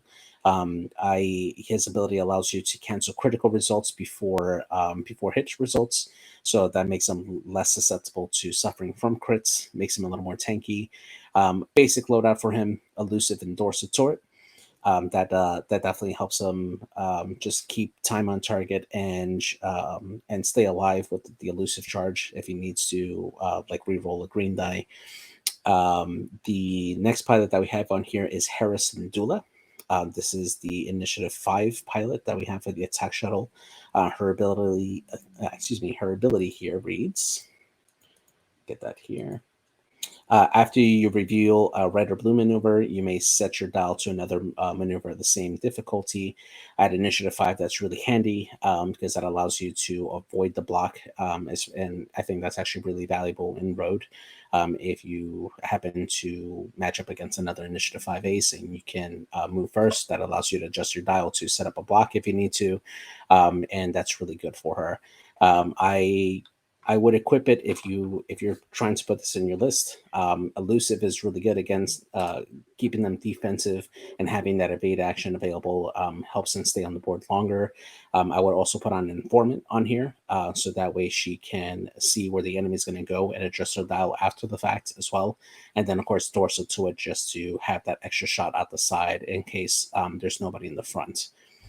The next pilot that is on here is Ezra Bridger. Now, I've been running this a lot recently. I've actually become a fan of Ezra Bridger in the attack shuttle, specifically because of the interaction with Maul and Malice. I find that really fun. It is extremely expensive, I'll admit. The way I particularly run Ezra is with Malice and Maul, but that puts it at 56 points, which is way more than you want to spend on a 4 health ship, but it's a lot of fun at Initiative 3. So Ezra's ability allows you to, while you're stressed, to spend a force, which allows you to convert 2 focus results either to evades or to focus while you're attacking or defending. So he naturally only has 1 force, so the only way to naturally use that ability over and over is if you use the barrel roll into red evade, which allows him to gain that defensive token and gives him the stress, and that can make him pretty nice. I like to run him with Maul because it does give him that additional force that he can use. And if you do get hit, you can use Maul's ability to stress yourself to regenerate that force, and then you have that ability to turn on and be able to convert more results into from focuses. So that makes him really nice. But if you're using just the base stuff, just a verbal conversion kit for this one, you can equip him with Sense, which allows him to see where the enemy is going, with Knee Numb to remove the stress after you get stressed with him, and then Dorsal Turret. So, can I point out something real quick? The best part of this card is not that you like it, not that it costs that much. It's the fucking graphic on this card is insanely good. Yeah. Like I like to put this on the table just for the art. Seriously. I just wish that we had Purgles in X-Wing like they do in Armada, because that's fun. That's a moving obstacle that can actually do damage to your ships. I think that would be a fantastic mechanic, at least for like scenario play, which AMG is pushing, and hopefully through like future stuff they can do that. Because I've seen some of the 3D Purgles that people are printed for Armada, and that just looks fantastic on the board. I love it. So it sounds like you're gonna print me some of those, and we'll create a custom scenario if nobody else does it. But, all right, hold on. We need to get Flipster involved to have him create us PTS versions of Purgle. Oh yeah, that'd be great. Absolutely. And I'll tell you what. So another side tangent secret. So I didn't watch these when these first came out. These episodes, like we watched them before Bad Batch came out. My son and I were watching these, some of them, and then eventually, like he gave up on me because I'm not as fast as he was at watching them, and so I just watched them while I would work on and off. And the first episode these things came in, I was like, screw this. This is stupid. Who thought this was a good idea? I can't understand it. And then by the end of it, I was like, oh my God, when are we going to hear more about these? And then, spoiler alert, they come back they track all the way through the season. So, yeah, fantastic. Yeah, I was like, at the very end, I was like, oh my God, what's going to happen? Oh, where these things come from? Why did they come back? You know, and then now we need Rebels 2. Come on, Disney. Where the fuck is my Rebels 2? Right, exactly. That comes after the Book of Boba Fett, sir. Hey, you that's can keep fine. your Rebel stuff. I need more scum. You are getting your Boba Fett book here very shortly. Because I know. That's what we'll be doing. We'll be having these conversations on stream in the next couple of weeks. So it will happen. There will be a section dedicated to discussing. At the end of the show, though. It'll be at the end of the show. Yeah. It'll be and I guess JJ told me we have to be segment, JJ told me we have to be a week behind. That we can't agree discuss with this. I agree. Yes, nope. absolutely. Give a week for everybody to see it before we dig in. Now, if you're on our Discord, we will have a channel that'll be full of spoilers and open for chatting at all times, but we will not talk about it until after it's been out for a week. Yeah, absolutely. All right, so then to round off this, the attack shuttle here, we got Sabine Wren, which allows her to take a boost or barrel action before she activates. Fantastic ship. She actually saw a lot of play in the early 2.0 scene when 2.0 first came out because of her ability. You can link this with the Debris Gambit to link that early barrel into a red evade. If you're near an obstacle, you change that red evade into white, and then you do your regular maneuver and then take a focus. So she was almost always double tokened, and she was really good. She was a really good, like, effective attacker for that, and blocker too because of her initiative. A basic loadout for this one, just Debris Gambit and dorsal turret. You don't need anything else for this ship. You are almost always double tokened with her. Makes her nice and tanky, and she can put in quite a few shots if you get people in that front arc. So I have a question. Has anybody ever ran? Can you run an attack shuttle swarm? Is that like a thing? No, I believe they're unique. They're all dotted. Yeah, they're all dotted, and I mean, if you're talking about TTS, yeah, sure, that's easy. If you're talking about real life, you have had to have bought 4 ghosts to get 4 attack shuttles. That is a sizable investment for what is ultimately a terrible list. Yeah. I don't know. So natively they come in at 152. Can we fill? All right, we're gonna do this. Nope, I'm gonna interrupt your segment. I'm gonna interrupt your segment because I get ultimate say. Hold on, we're gonna bring. He's vetoing the segment for the purposes of a fantasy build that doesn't really need to be a thing. You know, it does. This needs to be a thing. So let's build your Ezra Bridger first. All right. So you put That's easy. Maul. That's Maul, then Malice, and then Dorsal.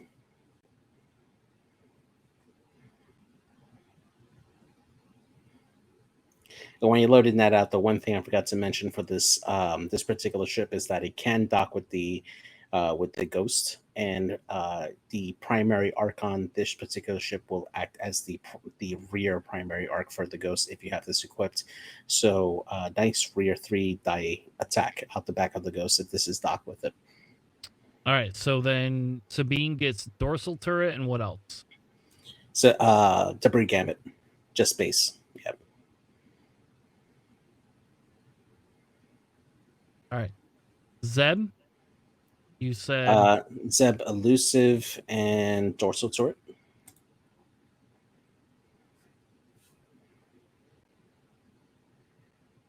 Oh man, too bad I couldn't put frickin' chopper in here. Oh, there is a chopper, but not the good chopper. Yeah, not for this one. Yeah. All right. And then Hera elusive, informant, and dorsal. And then we got extra points there for like extra mods or crew. All right, and what else? Informant and dorsal. All right, we got 13 points left, bro. There you go. This is loaded out. We need to put this on the table. Can I fit AP5 in here? Hold on. Stealth device on Ezra. Easy call right there. Stealth device on Ezra. Hold on though. I want to see how much AP5 costs because that's pretty thematic. Oh right, yeah, AP5, yeah. All right, so I got to drop 19 points. Not gonna work. Yeah, I know. All right, sorry, can't have AP5. Put a Wedge in the Y-Wing. Oh no, he's too expensive. We're not putting Wedge in a Y-Wing. That's not. No, that's not thematic. RZ1, but yeah. Okay. There's always room to throw on an A-Wing. So who are you going to put Kanan on? Sabine? Oh, you know what? How much is the TIE fighter? The Rex TIE fighter. Ooh, real quick scum but not scum news. Did you guys see they casted the Sabine character for the Ahsoka show? Oh yeah. So more Mandos everywhere. 26 with drop 13 points. Mando meta. Can't wait, man. Yeah, pretty good. I I will preface this particular list with saying that one of these can die from a single proton torpedo shot, but but nonetheless, really solid filler for your list if you're building this out here. I need to find people that have all these. I have one and only one. That's it. Yeah, I have So 1, 2. That's it. yeah. All right. So moving on to the next chassis that we got here, Oh, come the on. Aztec Gunship. This is another tanky ship that they have here for the Rebellion. Now, one of the things that I've noticed here for the Rebellion is that they do have like the highest amounts of ships that have health, particularly in the shield department. Like they invest heavily more into shields and health, so they're a lot more tankier in exchange for their agility. Typically across the board, you're going to find a lot more 1 and 2 die agility like ships versus the Empire, which will have like more 3 agility ships in exchange for like their health. So that is something to just keep in note here when you're taking a look at the faction as a whole. Now, the Austin is another ship that hasn't made it over to 2.0 as of yet with a re-release. Currently, the only way to get this ship is if you have the 1.0 model and the conversion kit, which will give you the 2 unique pilots and a generic, and with the dials to go with it as well. Now, what's nice about this is that this is, I believe, it is the first small base ship that had a 180-degree arc, which gave it fantastic time on target here. The dial on it allows it to keep the arc always in focus. The hard to basically just rotates that entire arc sideways, and unless you're really close in range to avoid those arcs, you're going to have a tough time avoiding the arcs of these Ossitucks. What I Now going to the individual ships themselves, the reinforced action is really strong on these. Helps them keep their health up whenever they're defending, and they can deal pretty good damage back whenever they need to. Now, looking at Lowrick, their Initiative 3 Ace, his ability reads: after a friendly ship at range 0 to 1 becomes the defender, you can spend 1 reinforced token, and that ship gains a bait token, which is nice to help out an ace that needs to survive that shot, and you can sacrifice that reinforce just for that 1 guaranteed evade token that they can use during defense. The other one here, or one basic loadout I will put on him, is Selfless and Chewbacca. Chewbacca crew allows the ship to spend 2 charges on it to repair face up crit, and that's really good to keep these ships healthy, since they do have a lot of hull and they are susceptible to crits. And this allows them to really stay in the game. Combine that with Selfless, that allows you to take away or suffer a crit to cancel a crit result being done on a friendly. Combine that with Chewbacca, you're taking away crits from the priority ship that you want to keep alive, and you're receiving it on this ship, and then Chewbacca can allow you to just flip it over and negate its effect on you. And that's actually a really nice basic build up for this particular ship. Keep it minimal as possible. The next one on here is the Initiative 4 Wolf Waro. It shows while you perform a primary attack, if you are damaged, you may roll 1 additional attack die. Now, what this means is damage is if you have a actual damage card on your ship, not if you actually lost the shield, but it has to be a damage card. It allows you to roll an additional attack die whenever you're attacking, making this into a small base 4 dice attack at range 2 to 3 or 5 dice at range 1. This can definitely hit very, very hard, especially if you're able to give it mods to help push that damage through. What a really simple way to equip this is with Trick Shot, giving it possibly 6 dice at range through an obstruction, and hull upgrade just to keep it alive.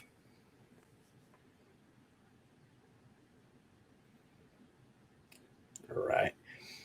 And then next up here, we have the Btl A4 Y-Wing here. This one is a fighter bomber class type ship. It's a very versatile ship in my opinion because it can take on a lot of different ordnance on it, as well as turrets, giving it different roles. And each one of these pilots that are on the the Y-Wing here have a lot of different roles that they can fill and go there. Nabi, I'm going through these in alphabetical order. So yeah, I am killing you here. Wait, so you're not going through them in alphabetical order. yeah, according because to the ship. The Yeah. ship's in alphabetical order, not pilots. no, they're not. A Yeah, comes they are. before Y. Yeah, if you look at the bottom of the card, it says Btl A4 Y-Wing. Oh my God. I agree with Nabi on this one. That's some bullshit. I would have done A wings first and then B The wings. RZA wing that comes after the Btl Y-Wing. Yes, exactly. This is my resting bitch face right here. Oh man. So yeah, the Y-Wing high health ship. It can survive a lot of attacks. It has a lot of high health as typical for the rebellion, and can also deal heavy damage with ordnance, with missiles and torpedoes, or it can keep control with ion turrets. Really versatile ship. It can do a lot. The dial is not the best, unfortunately. It does have a hard time keeping in the fight without stressing itself, which reduces its effectiveness in combat. But it does have a lot of different aces here that can provide different abilities on it. First one that we're going to look at. Hold on. Yep, go ahead. They're Y wings. They're not aces, man. Like, I'm going to be a little picky. I'm sorry. I have to be a little bit picky on this. These are not aces. Sorry, I meant to say unique pilots instead of aces. Thank you. I'll amend my they're not statement aces. Man. They're not aces. Yeah, no, I agree with you there. They're not aces. Okay. So the first unique pilots that we'll look at here is Nora Wexley. Very similar again to the Arc 170. It allows her to add a evade result that she's defending on range 0 to 1 from an enemy ship. Really nice on the Y-Wing, especially if you're able to get in close. For her, a very similar loadout, how I would have it with the Arc, except I would change it to ion cannon turret, just to make sure that if you're going to bump somebody, you can intimidate them and then give them an ion for their trouble. And then you could just bump chain it constantly. And that makes it really effective on just shutting down an ace or another ship that you want to make sure that stays ion down. That makes it really, really nice on that particular pilot.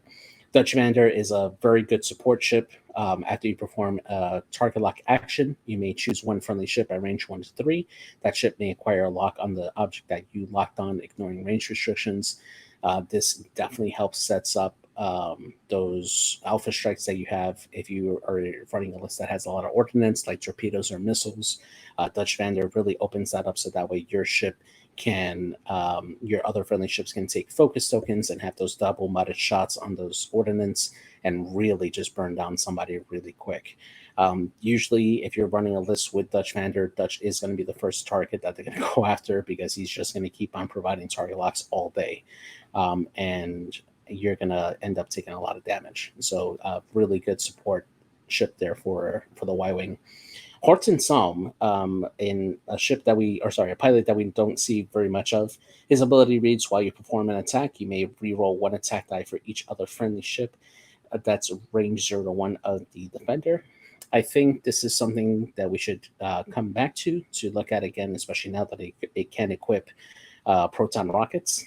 If you're able to line it up, it can be pretty effective because the ability can work on ordnance. So all you need is just a focus token on Horton, and you can shoot a procket if you get it lined up correctly. And if you have other friendlies in the area, you get rerolls on it. So that's a really nice, effective way to run Horton Salm.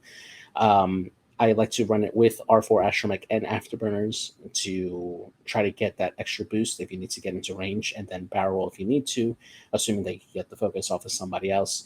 And that makes I think that would make them an effective pilot for this particular faction. The last one here that we have is Yvonne Verlaine, another pilot that we don't see too much here.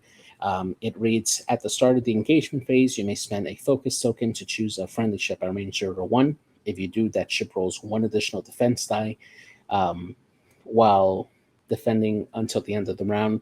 So this basically increases the agility that your target ship needs to the end of the round. So if you have a ship that you know is going to take multiple shots from different ships, really solid ability to increase their chances of surviving all those shots at the expense of a focus token.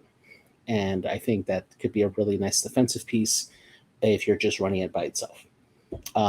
With it, I would also usually like to run it with Selfless, just so it can start absorbing some of those crits that can come through on the ship that you're trying to defend, and then Ion Cannon Turret as a way to just add on an Ion as a target of opportunity if you happen to get that in. So, all right, for me, Nora is the most impactful personally. Yeah, But that's just probably because John spent the last 2 months running it. Other than that, like the only other Y-Wing I've ever ran is Dutch, and I find Dutch works very well because if you don't burn him down, he's protoning you, period, and he can have 2 targets. It's kind of disgusting a little bit with that, you know. Yeah, absolutely. And the fact is that high health makes it difficult to burn down, right? Because you either have to focus a lot of shots onto that one pilot, and all of a sudden you're taking shots from everybody else on the other list, or you can ignore him and the rest of the list is taking free target locks onto you. So it really creates it forces you to make a bad decision, just because you have to assign a priority onto that particular ship versus trying to burn down another ace that could have more points invested in it, or that can take you down faster. Exactly. Yeah. So the next ship that we have on here, I'll go ahead and I'll actually go down to the A Wing just for Navi, just so we can Skip calm ahead his for Navi. nerves. Yeah, so we'll skip ahead for Navi. So officially, the RZ1 A Wing, definitely an Ace class platform. You can find it in the RZ1 expansion pack that's out for 2.0, as well as the Phoenix Cell Squadron It's pack. the worst ship in the game. And no, it's not. Definitely not. It's an interceptor light fighter that can get in and out of the fight fast, and especially now with the configuration card, the vectored cannons that came out in the Phoenix Cell Squadron pack, allowing it to have a turret arc instead, where you can rotate it during the system phase. Gives you a lot more time on target, allows you to get in and out of engagements and force the enemy to chase you, or you can just disengage and come back in whenever you need to. This is definitely a really good ship for a lot of beginners to get into, because it allows you to really just skim around the board, and it has a lot of different abilities that you can use to make this effective here. So starting with an Initiative 3 pilot here, Derek Clivian. His ability reads: after you acquire a target lock, you can remove a red token off of your ship, or if you spend it as well. Really nice way to, especially if you're not using the vector cannons, or if you're using the vector cannons and you have a target lock already, you can use that ability to get rid of that stress, opening up your dial for better maneuvers later on, and makes it pretty good. I like to equip this with Starboard Slash and vector cannons, particularly because you can go in for that joust, fly through a ship, give them a strain, and shoot them out the back with vector cannons. That's a pretty cheap way to just start putting in damage onto an opponent with a very maneuverable ship. Another A-Wing pilot that we have is Arbor Granite, which is a popular ship, I would say, in my opinion, just because of its ability to perform attacks at range 0. If you were to also take a boost action and you end up bumping another ship, you still complete that as like that bump. So you can really get in there and become a blocker for your list, and still take shots at attack range 0, not taking any shots back, which is really good. Really Just good loadout. Real quick, not to interrupt, but for the streams, you guys know Most of the builds that we'll be talking about for the A-Wings include vectored cannons. However, I'm not going to continue to delete and bring up vectored cannons for every new build. It does the same thing on every A-Wing, regardless of the Yeah. pilot. Yeah, exactly. Yeah. So a basic loadout using the expansion pack and the Phoenix Cell pack, where these two come in for Arbor Granite, just putting intimidation, predator, and vectored cannons on Arbor. Really effective way to go in, bump somebody, reduce their agility, take a range 1 or range 0 shot onto them with a predator reroll. Makes it really effective if you can get it set up. And then as you fly away, you can turn your cannons around with vector cannons and just have at it. And it's a really, really nice ship at Initiative 3. The next one that we have here is going to be Shara Bay in the A-Wing, also having a very similar ability to her other chassis that she has in the ARC 170. It allows her to spend a lock to add a focus result either on offense or on defense, and that's a really solid ability for this particular chassis if you can get that target lock early, either with somebody providing it from long range, or if you're able to get somebody to use like the tracers early on before she engages to get that ability procced off. But really nice way to make it either defensive or offensive, and as long as you have that focus to spend. Now, very similar to how I have the other A-Wings, I like to equip her with Starburst Slash and Hopeful. Hopeful, particularly in this case, because if you're not able to get that target lock early, you can use that target lock as an action. If another ship gets deleted before she engages, Hopeful can trigger, giving her that free focus or boost into range where she needs it, and then she can use her ability then to spend on that lock, hopefully, and then vector cannons as well to keep time on target. Really, really good way to run that ship and make it effective on the battlefield. So the next ship that I have here is going to be Jake Pharrell in the A-Wing. Probably the most popular A-Wing ship for 2.0 currently. His ability reads: after you perform a boost or barrel roll action, you may choose a ship at range 0 to 1, and that ship can perform a focused action. And that includes himself. So you can go in, barrel roll, give Jake a focus, then boost and give another ship a focus.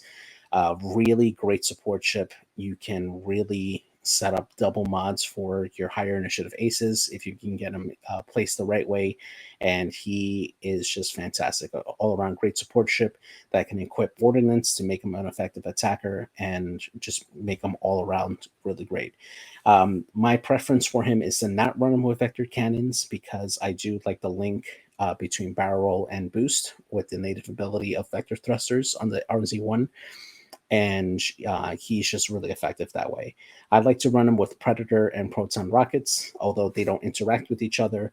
After you fire that Proton Rocket shot, Predator triggers more often if you're able to just get those shots in bullseye, either at range 2 or 3, and just gives him that extra mod on top of the focus that he's almost always going to get all the time. Yeah, see, Now, I don't like Predator on him. And that's only because the way I run him is not to be the line the bullseyes up more than the one time. So personally, for me, he's usually the flanker. He's out on the outside. He's got the inopportune shot because all I care about is boosting and barrel rolling to be able to pass 2 focuses off. Yeah, I agree with you there. For me, I find it just depends on what kind of list you're matching up against, right? Because if you're facing against other higher initiative ships or small base ships in particular, right, you're going to have a hard time lining up that bullseye. So Predator is probably not going to proc as often. But if you're facing off against a medium base ship or a large base ship, even, you're going to find that Predator works a lot. You're going to get it off at least 3 to 4 times in a match easily because a lot of the big base ships don't have the ability to reposition as much as the smaller base ships can. So especially if they get bumped, Jake has that ability available to him for a passive mod. So I tend to run it more often than not because of that. and I find that it makes him more of an effective attacker rather than just take plank shots out the side.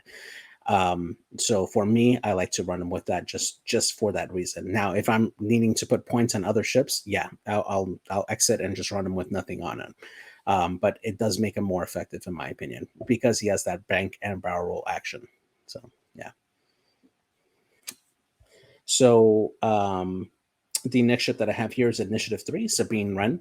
Her ability reads, while you perform an attack or if you defend, oh, hang on. Sorry, that's really small.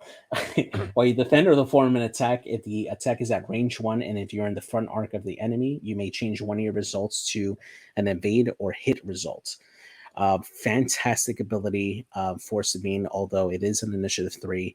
I actually I used this in a 20 recently alongside Jake Pharrell and equipped her with proton rockets. I would just give her an evade for her action, and then when Jake came along to give her a focus, she could focus, link it into a boost, and line up that bullseye for a rocket shot. If she's in range 1, her ability does work on ordnance. So the times that I was able to get off the rocket shot, she was modifying one of those blank results into a hit. So, and then you can spend your focus to modify the focus results on that roll. So with her, I was averaging about 4 to 5 hits every time with prockets on Sabine. Granted, that's when you get it off. So that's really, really effective way to get her into the mix. Her ability works on defense as well, which makes her really hard to take down, especially with an evade token. So. Yeah, I think she is the most underrated A-Wing, personally. Absolutely. Like, I get running Jake, why everybody runs them, because of the token passing. I get why you run Hera, the token passing. But if I need a filler ship, this right here is I like this better than Little Wedge. Personally, I think Little Wedge triggers more often, but like you said, putting prockets on Sabine and just like being able to go in there and not die, and be able to get a rocket shot off with basically double mods almost. Yep. That's pretty dope. Yeah, So, it's fantastic. If you're trying to just fill her out in the list, really good way to fill her out is Hopeful, which allows her to just get that focus token. If some of the higher initiative ships get killed or wiped off the board, helps her to boost in as well if she needs to. Proton rockets, as we discussed, and vector cannons. Now, this is one of the pilots that you can either run with or without vector cannons. I think that if you're running without the ordnance, vector cannons is the way to go with Sabine, because you can fly in front of a ship with your vector cannons front, like facing back. And as long as you keep that ship in front of them and they're at range 1, you're getting shots out the back, and you can move, always get your action, and you're always a threat of becoming a blocker there. Or if they do get you on range 1 and you're in that front arc, you're getting that passive defensive mod all the time. So that makes her really, really good, honestly, with the vector cannons. So the next ship that we have on here, or sorry, the next pilot that we have on here is Wedge Antilles, the younger one, which allows him to reduce the enemy's agility by 1 when they're performing a primary attack. So this doesn't work with any ordnance like missiles. And it has to be in the front arc as well.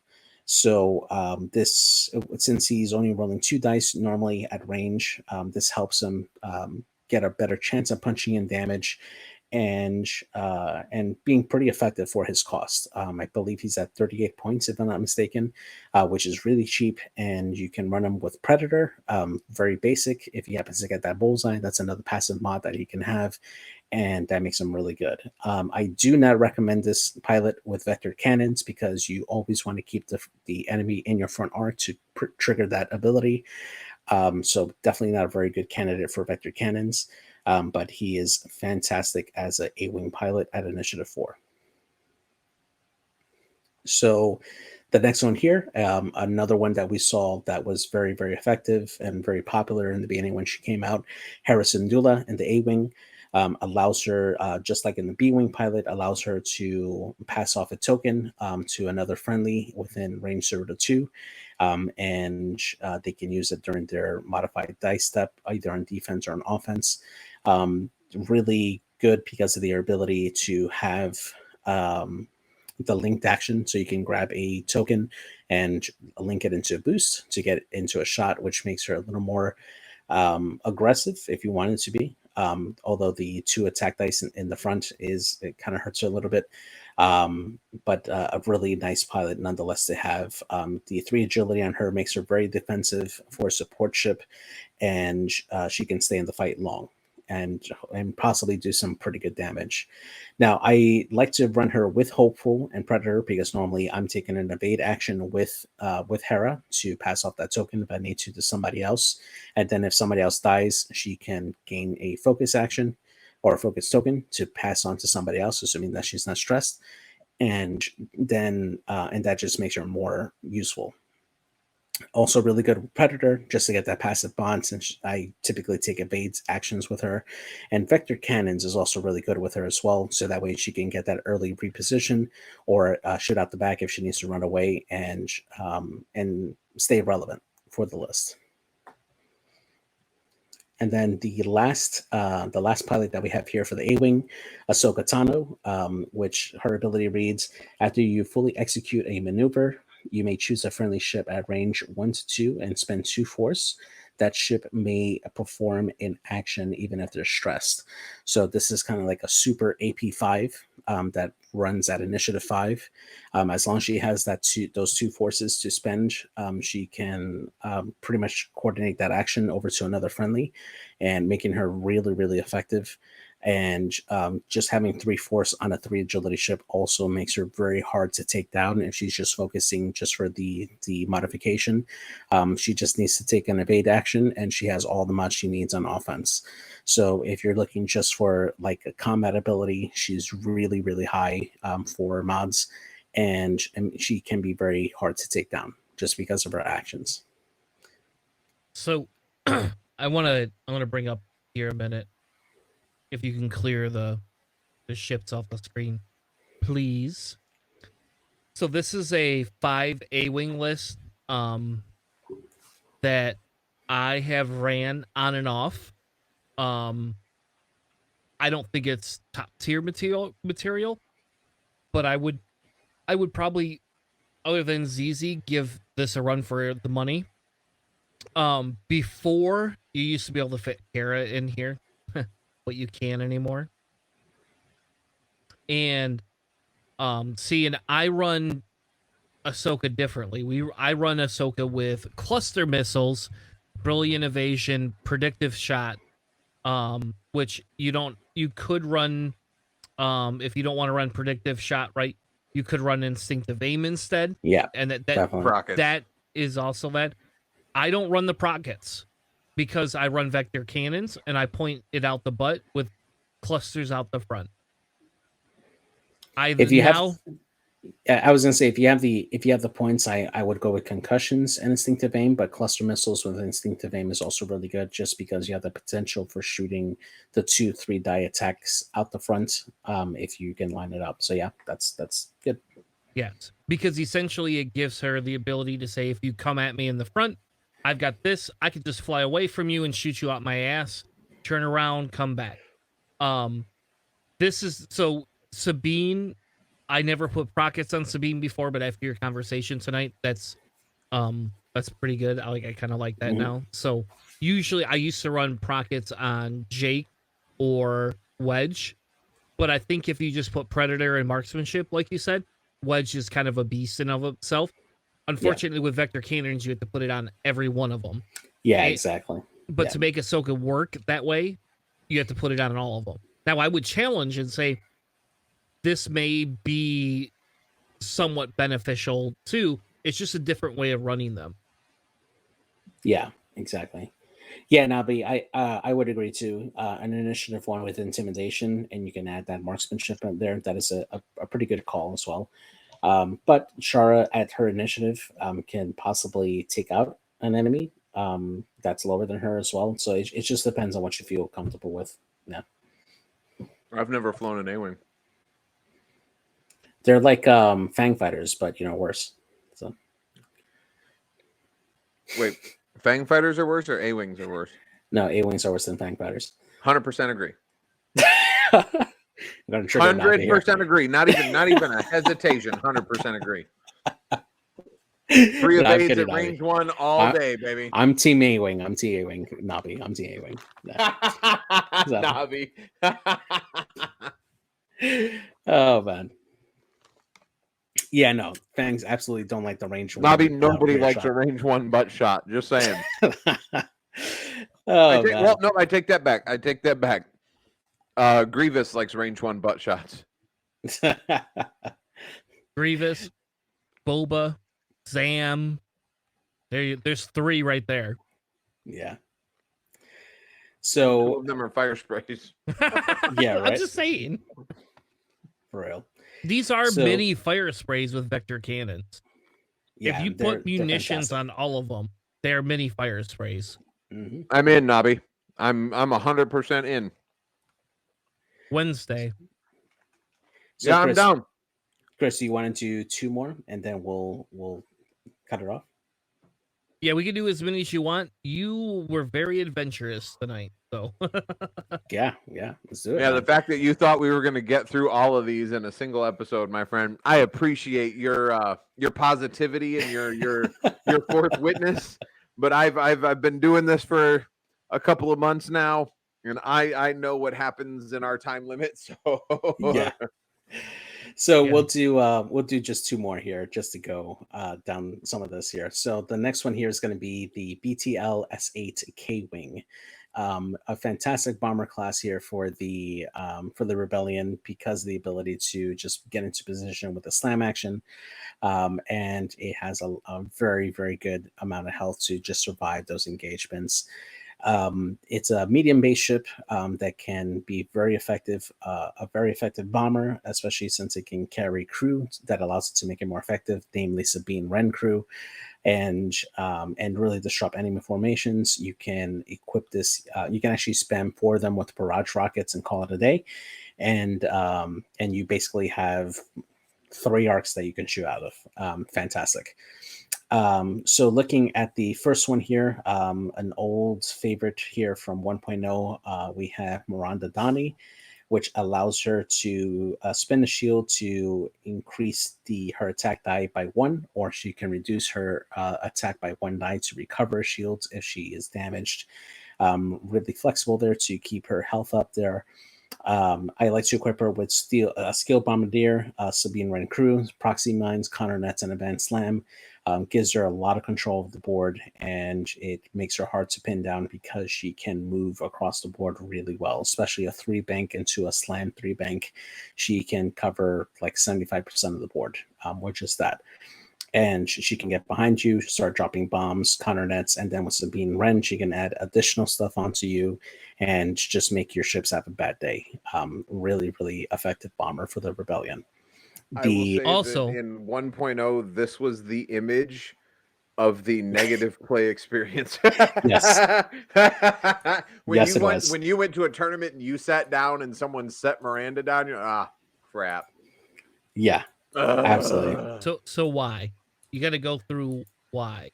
Because why wouldn't? So I think there were 3 dice in 1.0 instead of a 2 dice arc. It was a 3 dice turret that you could lose a die to recover a shield. I believe so. And the other part of it was the ability to equip twin laser turrets onto this. That was the other thing that her ability could affect. So you can shoot your first one, just 1 die, recover a shield, and then shoot another 2 die attack at your opponent and recover a shield if you wanted to as well. Again, so she had she could regenerate 2 shields a turn with twin laser turrets. Like really, really oppressive. It was terrible with bombs. So she'd get in, wreck shop. If she took enough damage that you needed to worry, then she would just start crapping out bombs.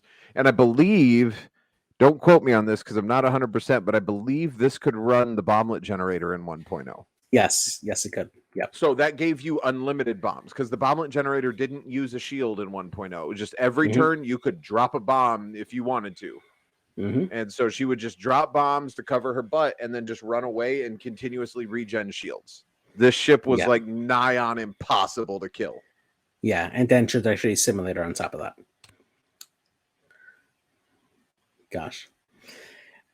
So okay, and then lastly, to round out this particular ship, the other unique the other unique pilot is Isaji Tuketu, a really solid support ship. Its ability reads: while a friendly ship at range 0 to 2 defends or performs an attack, it may spend your focus tokens as if that ship had them. So this makes it a really, really good support ship. You want to pair this automatically with Perceptive Co-Pilot so that we have extra focus to provide over to your other ships, and it has a lot of health, so that way it stays alive. Easy loadout for this one. Advanced Slam to always keep it in wherever you need to, and always get that. That focus with Perceptive Co-Pilot and barrage rockets that it can shoot using that focus token. It makes it a really nice attacker. Again, you're shooting 3 dice out the front or 2 out the sides with this loadout, and you provide a lot of utility for your list, just providing that extra token. So the last ship that we'll cover tonight here will be the E-Wing, which is a assault class type ship here for the Rebellion. Like the K-Wing, this one has not come over to 2.0 as of yet. As a re-release, this one can only be found in the 1.0 models and getting a Rebel conversion kit in order for you to be able to run these. The ship here can mod very early on with its experimental scanners ability. It allows you to take target locks beyond range 3. So you can set up that early target lock onto a ship that you know you're going to go try to take out. And then when you approach, you can just either take an evade or focus, depending on how you want to set up, and just go at it. With the 3 agility that it has and 6 health, which is equal to a T-65 X-Wing, this thing can stay in the fight for a long time. This can punish really hard and disengage because it has a faster dial than a T-65 X-Wing, and it's a really, really great ship overall. Now, in order for you to take full advantage of this particular ship now, as we have it, you would have to get tech upgrades that can only be found in the Hotshots and Aces pack, even though it has no pilots for this particular chassis on it. But if you want to take full advantage of this particular chassis now, with the way the loadouts are for the builds, Hotshots and Aces is a really, really good pack to have, just because it gives you those additional techs that you can use on this ship here. However, I will interject full disclosure. As we are doing this to assist newer players in looking at ships and what they need to acquire in order to make those ships good, Hot Shots and Aces is an extremely hard pack to find online for like less than $50. Like it's ridiculous, the markup, because they're not making them right now. So just be aware, if you're really wanting to jump into E-Wings and you're willing to spend the money on Hot Shots and Aces, then by all means go for it. There's a lot of really good or a lot of really good pilots, some really, really good upgrades in there. But for something that originally sold for about $12, to bounce into a $50 price tag to get it is a little steep in my personal opinion. Yeah, absolutely. Totally agree. Or if you have, people in your friendly, like local league that can let you borrow upgrades for this particular builds, that would definitely help your ship out a lot. So that being said, the basic builds that I have for these ships is not going to include any tech for it, just because it's not readily or easily available for most newer players coming in to fly these ships. The first one I'm going to touch here is going to be Corin Horn, the Initiative 5 pilot here for the E-Wing. His ability reads: at Initiative 0, you may perform a bonus primary attack on an enemy that's in your bullseye. And if you do, at the beginning of the next planning phase, you gain 1 disarm token. It's an ability. Now, I fly Corin a lot, especially now with the new changes. If you're a new player getting to the game, this is great because this acts as a double tap. However, the majority of the times that you're using this particular attack, that second bonus attack tends to be unmodified, especially if you're taking shots back. So while it is a nice bonus to have when you're flying this particular pilot, just be mindful that a lot of times that bonus attack is a pretty steep cost because you're preventing yourself from taking another shot the following turn, and most of the times that second attack is going to be unmodified because you're shooting at the end of the engagement phase after everybody else has already shot. So it can be good if you need to absolutely delete somebody and you're in that pressure situation, but most of the time, probably not the best use of his ability. Now, a basic loadout for him, which makes him pretty effective across the board, is Predator, Fire Control System, and R4 Astromech. Now, this particular build, very simple, gives you the best style for any small ship in the game, in my opinion, because it gives you white hard ones. All your twos and your one banks and one straights are blue, so you can easily take remove stress very easily, and you can that hard one being white and giving you access to a barrel roll into a target lock or boost makes it really maneuverable. Probably one of the best styles. Predator and Fire Control System seems a little redundant, I know, but if you're going to take advantage of his bullseye arc for the bonus shot, having Predator as a passive mod for that particular shot always helps you out for him. And then Fire Control System, if you're happen to shoot a ship and they have a target lock on, gives you that one single reroll. And if you have him bullseye, that's two rerolls that you can use. Really nice way to have it. So I'm going to stop.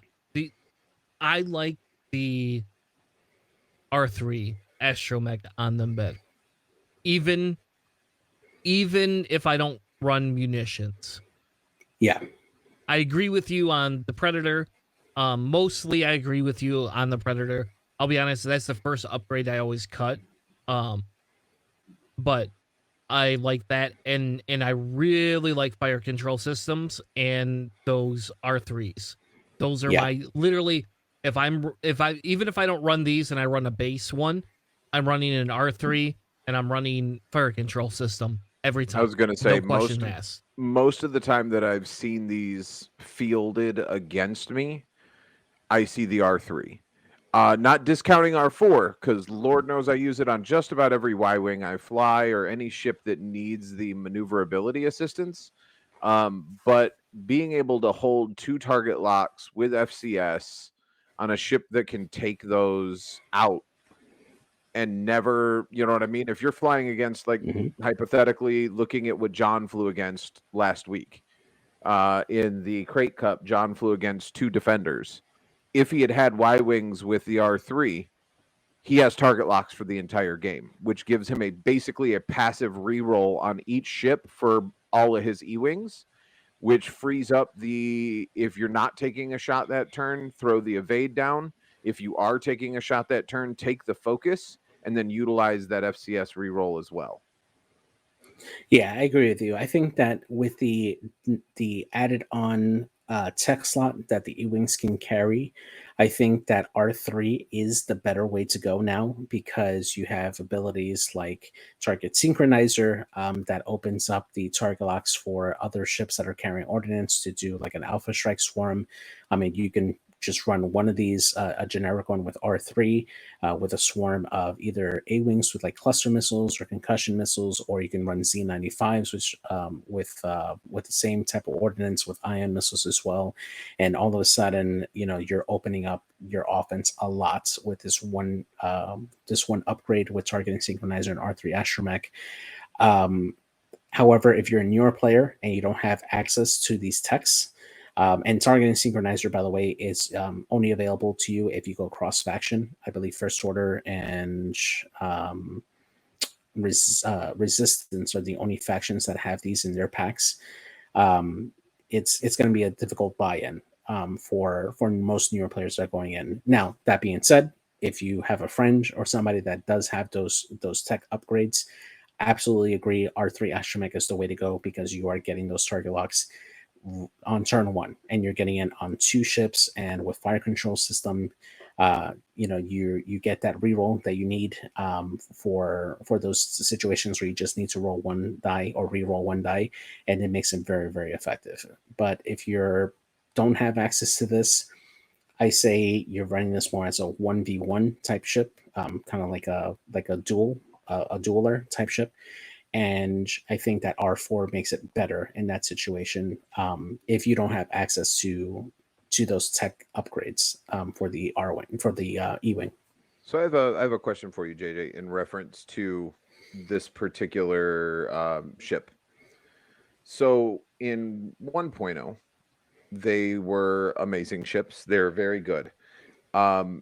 If we build out a generic, and again, speaking as someone that has never flown Rebel except for watching people destroy me with it, if you build out, say, a generic Rogue Squadron with a shield upgrade, and the reason I'm going shield upgrade is you're looking at 59 points for an E-Wing versus a Defender, which is the exact same stat line for 67 points for an I-1 or 73 points for an I-4.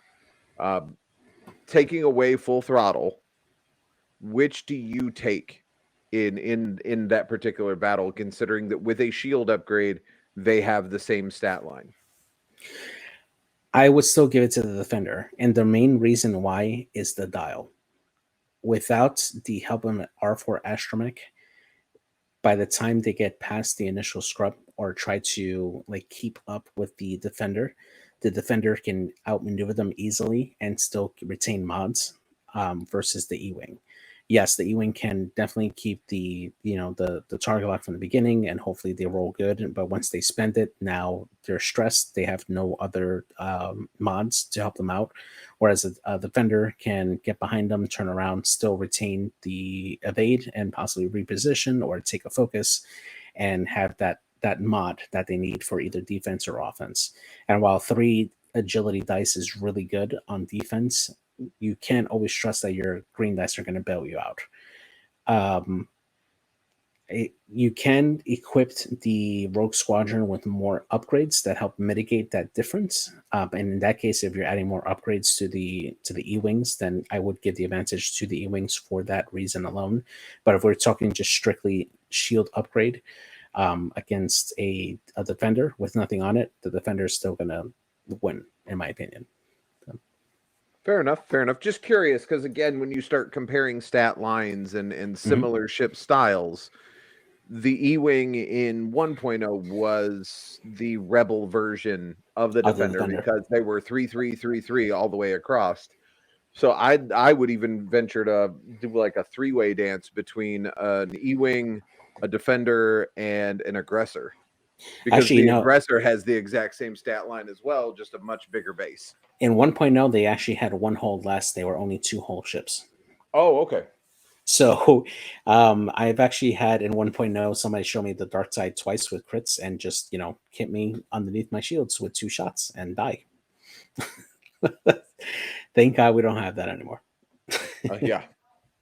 So last one to round out this particular ship, Gavin Darklighter.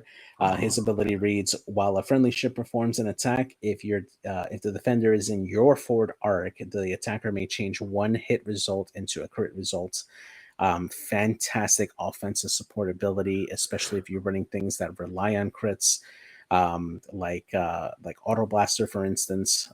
Really great way to just punch in those crits for you, and yeah, just be overall effective.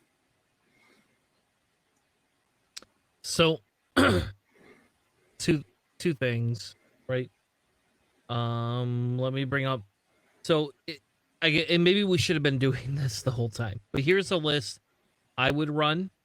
And we'll show you Nabi's version in a minute. Can you kill the images? Yep, I got you.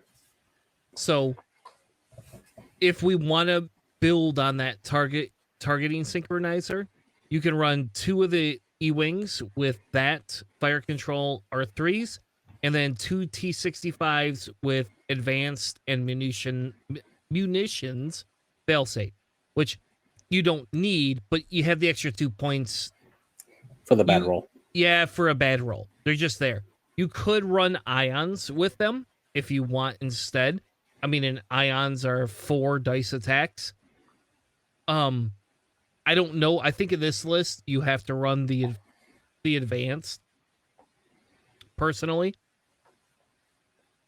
You could also run plasmas, which are really, really good. Right? Drop your munitions fail safe. And then you could drop one down the fire control or one of those. You could do that. Yeah. I think I like the advanced protons better because your guys go in, they're in front of you. It forces them to take those off the table, period. And then your E-Wings are just punishing you for being there. Nabi posted a link. This is Nabi's version of the list. Very similar to mine, but with A-Wings because he seems to think they're the best thing in the world. Even though in reality we just heard JJ tell us Fang Fighters are better. No, I'm team A-Wing. I'm not gonna lie, I am team A-Wing. But don't change now. Nope. Don't change now, sir. Hey, you know why? Vector cannons makes that difference because why am I gonna joust your Fang Fighter where you're gonna get that range or that bonus, right? The Concordia, when I could just run away from you and just take shots out the back. Yep. And the only change I would make what to I'm this hearing is you need an upgrade to compete. Got it. No configuration. There's a difference. Still an upgrade. It's not included with the ship, sir. So S foils are upgrades. Absolutely, they are. Okay, we're gonna move past this silly argument. I would Nabi, the only change I would make to your list is I would actually put vector cannons on these, but that's just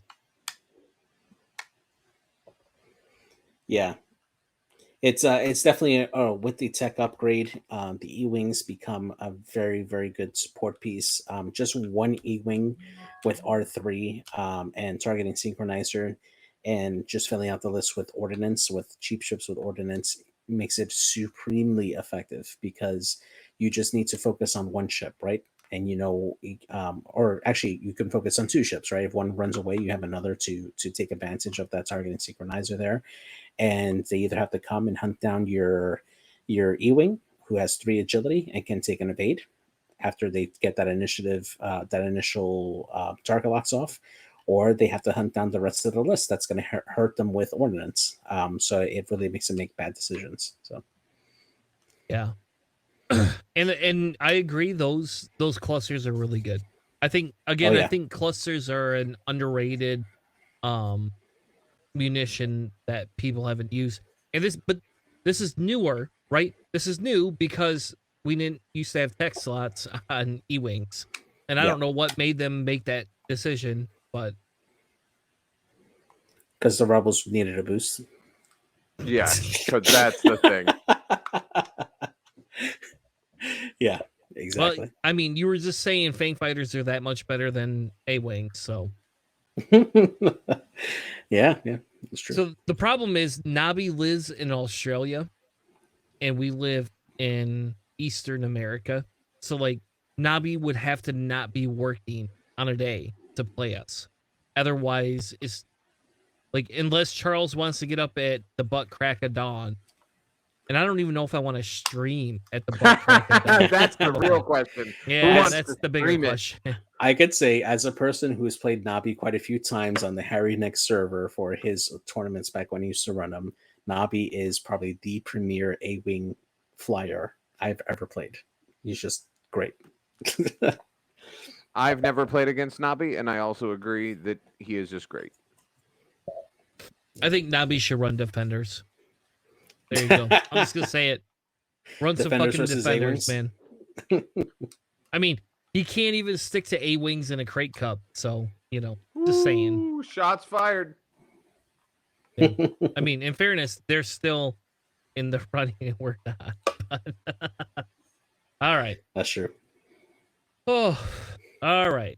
So next week. So let's go over this week. We are going to stream games randomly this week. I cannot give you the time.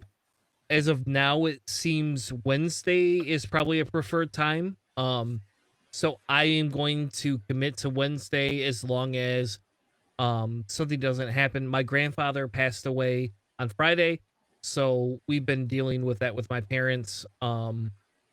Anyway, so we aren't gonna have a funeral, but there's just things that gotta happen that I might be involved with. And I work Wednesday, but I don't think I have to work really hard on Wednesday because it's the holiday. So, you need to pay Tim Tams.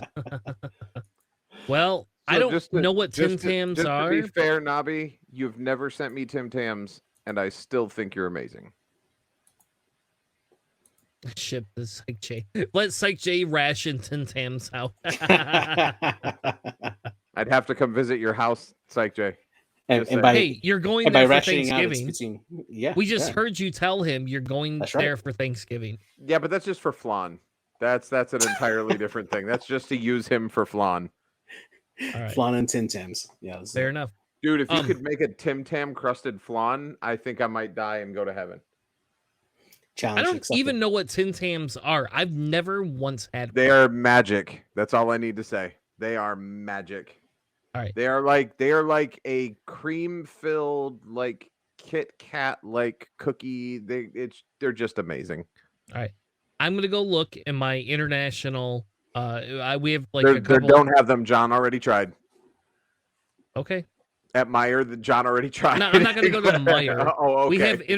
We have other international stores that carry stuff that cost a fortune, but you don't get in the regular store. So that's where I get some of my chili oil from. If we're being honest. All right, so we're not going to stream Thursday for a fact because that's Thanksgiving. We're going to give everybody the time with their family. The only way we'll stream is if the three of us are bored and we just want to throw something up. I have dinner at my parents' house, so I cannot get out of it. Especially with my grandfather passing this year, it's like this is going to be our memorial to him. Yeah. So I don't want to commit to Thursday in case somebody starts drinking and playing board games, and next thing you know it's like 10 o'clock and I'm coming home, and then we try to stream and it's just a mess. So we're just not going to stream on Thursday for sure. We were looking to stream Wednesday instead. But we probably, if you want to play, you could put in the local or stream chat that you want to play. Otherwise, it's just going to be the three of us dicking around. Though now I kind of want to play this one of these E-Wing lists. Yeah, that's it. We'll make that the challenge, right? Rebel only list, and you have to use like at least 2 unique pilots in a chassis if you're gonna. I concede.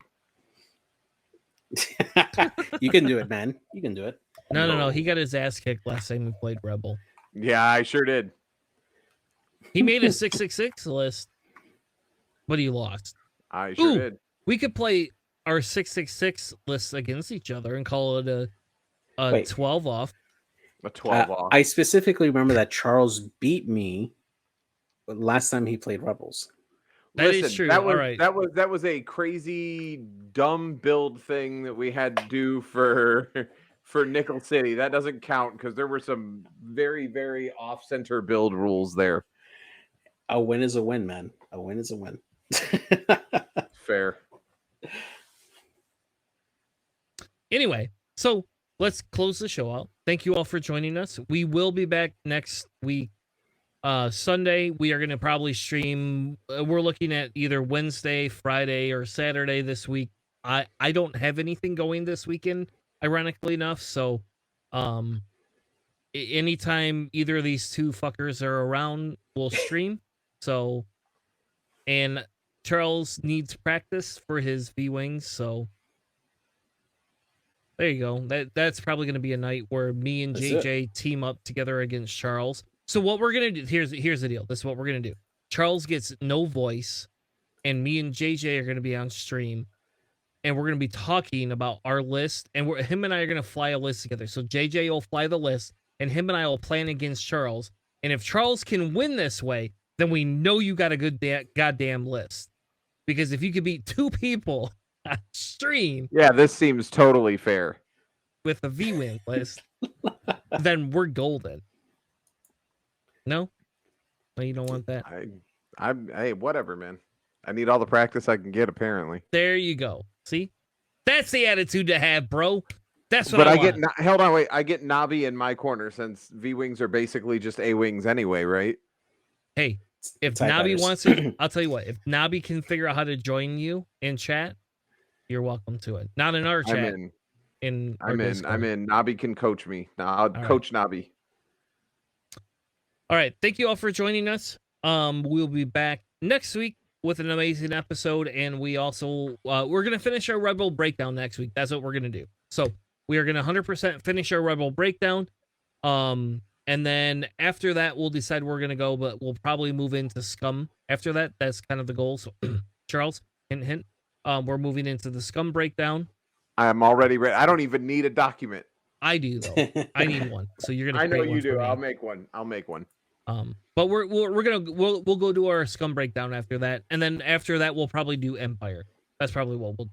So Maybe we can we'll get bring John on for that. Yep, we'll get John or Matt or maybe both of them to join us and see if somebody else can give us a perspective. So thank you all for joining us. We'll be back next week, 9 p.m. Eastern, and sometime during the week, whenever the hell we want to stream, probably Wednesday at 7:30. If I'm not too drunk. Have a good night. See you then.